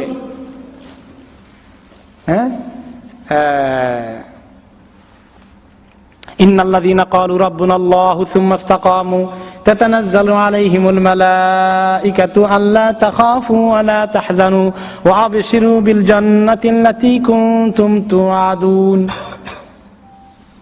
যারা কি করেছে? ঠিক মতো বলেছে রব্বুনাল্লাহ, আমি আল্লাহকে রব হিসাবে কবুল করে ফেলেছি, এবং এই কথাকে আমল করেছে। সুম্মাস্তাকামু, এই কথার উপরে টিকে থেকেছে, যা আমল করা দরকার সব করেছে, নড়াচড়া করে নাই। লোবেল খায়েশাতে নাফসানির পূজা করার জন্য এদিকে সেদিকে দৌড় দেয় নাই, একেবারে হক সিরাতুল মুস্তাকিমের উপরে, শরীয়তের উপরে টিকে থেকেছে। তাদের মৃত্যু সময় হয়ে গেলে তাতানাজ্জালু আলাইহিমুল মালাঈকা, সুসংবাদ দানকারী ফেরেশতারা তাদের কাছে হাজির হয়ে যায়। সেখানেও সুসংবাদ দেয়। কি সুসংবাদ দেয়? আল্লাহ তাখাফু, বলে যে মউত আসতেছে তোমার সামনে, মালাকুল মউত দেখে যাও, কোনো ভয় নাই, তোমার ভয় নাই। আল্লাহ তাখাফু ওয়া লা তাহজানু, এরপরে কি ঘটবে কোনো দুশ্চিন্তা করো না। ওয়া আবশিরু বিল জান্নাহ, তোমার জন্য জান্নাতের সুসংবাদ আছে। আল্লাতী কুনতুম তুআদুন, যে জান্নাতের ওয়াদা আল্লাহ তাআলা তোমাকে করেছেন। নাহনু আউলিয়াউকুম ফিল হায়াতিদ দুনিয়া ওয়া ফিল আখিরাহ, দুনিয়ার জীবনে আমরা তোমার সঙ্গে সাথী ছিলাম, তোমাকে সবসময় নেক কাজে উৎসাহিত করেছি, তোমাকে পাহারা দিয়েছি দুশমন থেকে বাঁচানোর জন্য, অনেক হেল্প করেছি। হ্যাঁ, অফিল আখিরা, আখিরা তো আমরা তোমাকে একা ছেড়ে দেব না, তোমার সঙ্গে আছি। এভাবে করে আল্লাহ তাআলার ফেরেশতাদের সুসংবাদ তখনও আসে। কিন্তু এগুলো পর্যায়ক্রম, প্রতিটি পর্যায়ে বিপদ আছে, ওই বিপদে বাঁচার জন্য সুসংবাদ দেয়। আরেকটি কঠিন পরিস্থিতি আসে, ওই সময়ের জন্য সুসংবাদ দেয়। কাজে এই সুসংবাদ যদি বারে বারে আসে, সেটা তো আরো সুখের খবর। জি, একটা জিনিস আমরা যে মৌতের সাথে আসলে আমরা আমাদের সমাজে তো আমরা তো ইন্না লিল্লাহি ওয়া ইন্না ইলাইহি রাজিউন বলি, দেখুন মানুষ মরলে। আমাদের এলাকায় দেখছি যে কোন হিন্দু মরলে একটা আয়াত বলে ফি জাহান্নাম খালিদ, ফি নারি জাহান্নাম খালিদিন ফিহা। এটা কি রাসূলুল্লাহ বলার জন্য বলেছে না, এই প্রশ্ন আমরা উত্তর দিয়েছি আর আগে, যে মুসলমান মরে গেলে আমাদের সমাজে ইন্না লিল্লাহি ওয়া ইন্না ইলাইহি রাজিউন বলা হয়, এটা তো ঠিক আছে। ইযা আসাবাত মুসিবা ক্বালু ইন্না লিল্লাহি ওয়া ইন্না ইলাইহি রাজিউন। কোন মৃত্যু সংবাদই একটা মুসিবত, এই জন্য মুসলমানের মৃত্যু শুনে আমরা বলি ইন্না লিল্লাহি ওয়া ইন্না ইলাইহি রাজিউন। আর নন মুসলিমের মৃত্যু শুনলে যেটা বলা হয় ফি নারি জাহান্নাম খালিদিন ফিহা, এই কথার কোনো ভিত্তি নাই। এটা কোরআনের আয়াত, আল্লাহ কাফেরদের ব্যাপারে বলেছেন যে ঈমান না নিয়ে মরে সে তো জাহান্নামে যাবেই। এখন এই কাজটা তো আল্লাহ তাআলা করবেন, আমি বললেও করবেন, না বললেও করবেন। কিন্তু আমি আল্লাহ তাআলার কাজের ব্যাপারে আল্লাহকে বলতে হবে নাকি আল্লাহ তাআলা জাহান্নামে দেন? আমি বলার জন্য আল্লাহ অপেক্ষা করবেন? আর তো এটাতে তাকে বলতে হবে, এটা তো কোনো কোরআন হাদিসে বলে নাই যে কেউ কোনো কাফির মারা গেলে এই কথা বলো, এটা তো বলতে বলা হয় নাই। আল্লাহর কাজ তো আল্লাহ করেই যাবেন। কিন্তু কোনো, এই জন্য এইটা ভুল ধারণা যে মুসলমান বলে ইন্না লিল্লাহি বলা লাগে মুসলমান মরলে, আর নন মুসলিম মরলে ফি নারি জাহান্নাম খালিদিন বলা লাগে, এটা মিথ্যা, এটা ঠিক না। সকল মৃত্যুর ব্যাপারেই আমি ইন্না লিল্লাহি পড়তে পারি, কারণ ইন্না লিল্লাহি তো কোনো দোয়া না, মাইয়িতের জন্য কোনো দোয়া এখানে নাই। নন মুসলিম মরলে পড়তে পারবে, হ্যাঁ, নন মুসলিম পড়লে মরলেও আপনি ইন্না লিল্লাহি পড়তে পারবেন। কারণ কি, ইন্না লিল্লাহি হচ্ছে আমার নিজের স্মরণ করার খবর। হ্যাঁ, যে আমি আল্লাহর জন্যই সৃষ্টি হয়েছি, ইন্না লিল্লাহ, আমাকে তো আল্লাহর কাজের জন্য সৃষ্টি করা হয়েছে। ওয়া ইন্না ইলাইহি রাজিউন, আমি তো আল্লাহর কাছে ফেরত যাব। ওই যে কোনো মৃত্যু আমার জন্য এটা স্মরণ করিয়ে দিল, আমি নিজেকে স্মরণ করিয়ে দিলাম, এটা হলো ইন্না লিল্লাহর অর্থ। যে কোনো মুসিবতে পড়লেই আবার আমি যেন এটা বলি। এই জন্য মৃত্যু ছাড়াও অন্য মুসিবতে এটা পড়া যায়, পায়ে একটু গুতা লাগলেও ইন্না লিল্লাহ পড়া যায়, অসুবিধা নাই, কারণ এটা একটা মুসিবত। আর সবচেয়ে বড় মুসিবত হয়ে যেতে পারে মউত। এই জন্য আমি ছোট মুসিবতের মধ্যে পড়লেও বড় মুসিবতের কথা স্মরণ করি, মউতের জন্য তৈরি হওয়ার জন্য নিজেকে আমি স্মরণ করাই। কাজেই এটা ভুল ধারণা যে নন মুসলিমের জন্য ওই ফি নারি জাহান্নাম খালিদিন পড়তে হবে। আমরা শেষ করে দিই এখন। আচ্ছা, লাস্ট প্রশ্ন মানানা বলুন।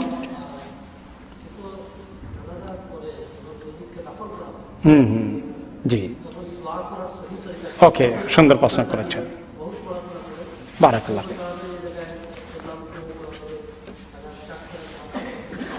তাই মাইয়িতকে দাফন করার পরে কিরকম দোয়া টোয়া করা দরকার আছে কিনা, কোন তরিকায়, এই ক্ষেত্রে আমি মুখতাসার ভাবে যেটা বলি যে প্রথমত মাইয়িত মারা গেলে যখন খবর শুনলেন ওই সময় আপনি চট করে দোয়া করেন। সামনে থাকলে একটা দোয়া করতে পারেন যে আল্লাহ তাকে মাফ করে দেন, জান্নাত নসিব করে দেন, কবর আযাব মাফ করে দেন।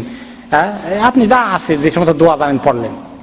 সামনে থাকলেও আপনি অন্য দেশে আছেন, খবর পেয়েছেন, ওইখানে আপনি হঠাৎ করে দোয়া করতে পারেন, হাত তুলে দোয়া করেন, হাত না তুলে দোয়া করেন। এটা একটা তাৎক্ষণিক দোয়া, এটা হাদিসে আছে। নবী করিম সাল্লাল্লাহু আলাইহি ওয়াসাল্লামের কাছে যখন উম্মে সালামা রাদিয়াল্লাহু তাআলা আনহা আবু সালামা ইন্তেকাল করলেন, তিনি দেখতে গেলেন, তিনি তা ওনাকে দেখেই দোয়া করলেন যে আল্লাহ তাকে মাফ করে দেন, হ্যাঁ, তাকে দরজাত বুলন্দ করে দেন। জানাজার আগেই তিনি দোয়া করলেন। দ্বিতীয় দোয়া হলো জানাজার জন্য যখন আমরা রেডি করি, জানাজা নামাজ যখন পড়াই তখন দোয়া করা। জানাজা আসলে তো মূল মাকসুদ হলো মাইয়িতের জন্য দোয়া, তো সমস্ত দোয়া এখানে বেশি করে করা। আল্লাহ মাগফির লিহাইয়িনা ওয়া মাইয়িতিনা, এটার একটা মুখস্থ করেছি আমরা। এছাড়াও আরো সুন্দর সুন্দর দোয়াগুলো আপনারা হিসনুল মুসলিম থেকে মুখস্থ করে জানাজার ভিতরে ঢুকে যাওয়ার চেষ্টা করবেন। এরপরে জানাজা শেষ হয়ে গেলে আবার দাঁড়িয়ে আরেকটা আল্লাহুম্মা আমিনের দরকার আছে নাকি? এটা নবী করিম সাল্লাল্লাহু আলাইহি ওয়াসাল্লাম করেছেন, একটা হাদিসে পাওয়া যায় নাই। তা আমাদের লোকেরা বলে কি, নবী করিম সাল্লাল্লাহু আলাইহি ওয়াসাল্লাম সুন্নতকে অনুসরণ করবেই না, খালি একটা দোয়া জানাজার ভিতরে করবে আর 10টা করবে বাইরে, আর তিনি সবগুলো ভিতরে করছেন।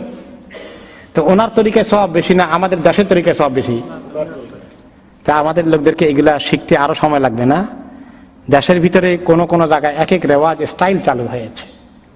এই জন্য জানাজার পরে যদি আরেকটা দোয়া করা হয় তাহলে জানাজার হক এবং মর্যাদা ভুলুণ্ঠিত হয়ে যায়।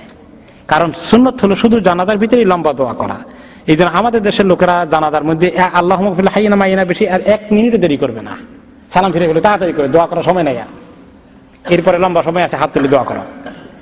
তো সুন্নতকে ফলো করাটা উম্মতকে এগিয়ে আসতে হবে, না সুন্নতকে বাদ দিয়ে নিজেদের মন মতো দোয়া করতে হবে? এই সুন্নতের জ্ঞানটা আল্লাহ আমাদেরকে দান করুন। তাহলে দোয়া জানাজার মধ্যে লম্বা করে দোয়া করা, এরপরে হয়ে গেল জানাজা শেষ, এখন কবর দিলেন।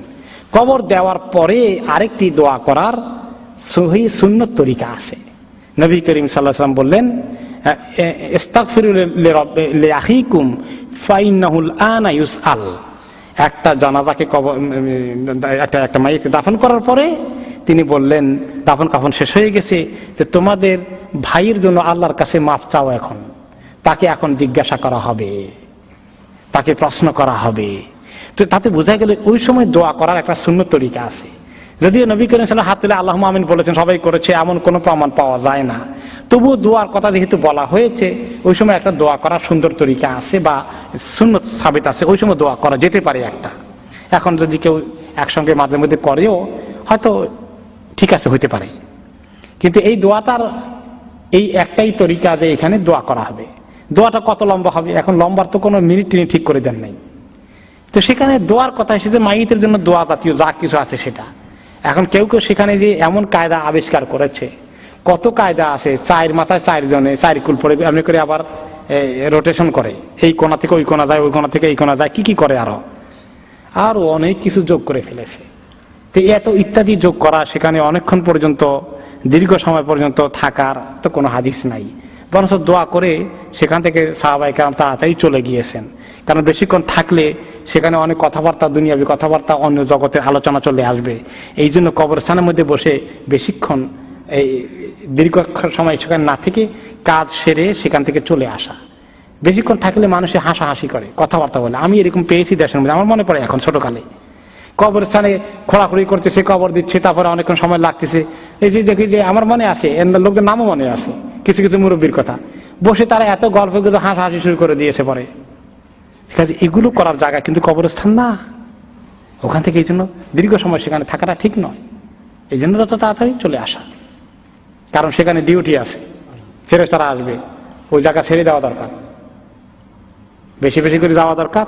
কিন্তু সেখানে দাফন করার পরে দীর্ঘ সময় থাকার কোনো সবুত পাওয়া যায় না সুন্নতের মধ্যে। আল্লাহ তাআলা আমাদেরকে তৌফিক দান করুন। আলহামদুলিল্লাহ রাব্বিল আলামিন। مع الله في لألآت النجوم وحبك الغيوم وضوء القمر، مع الله عند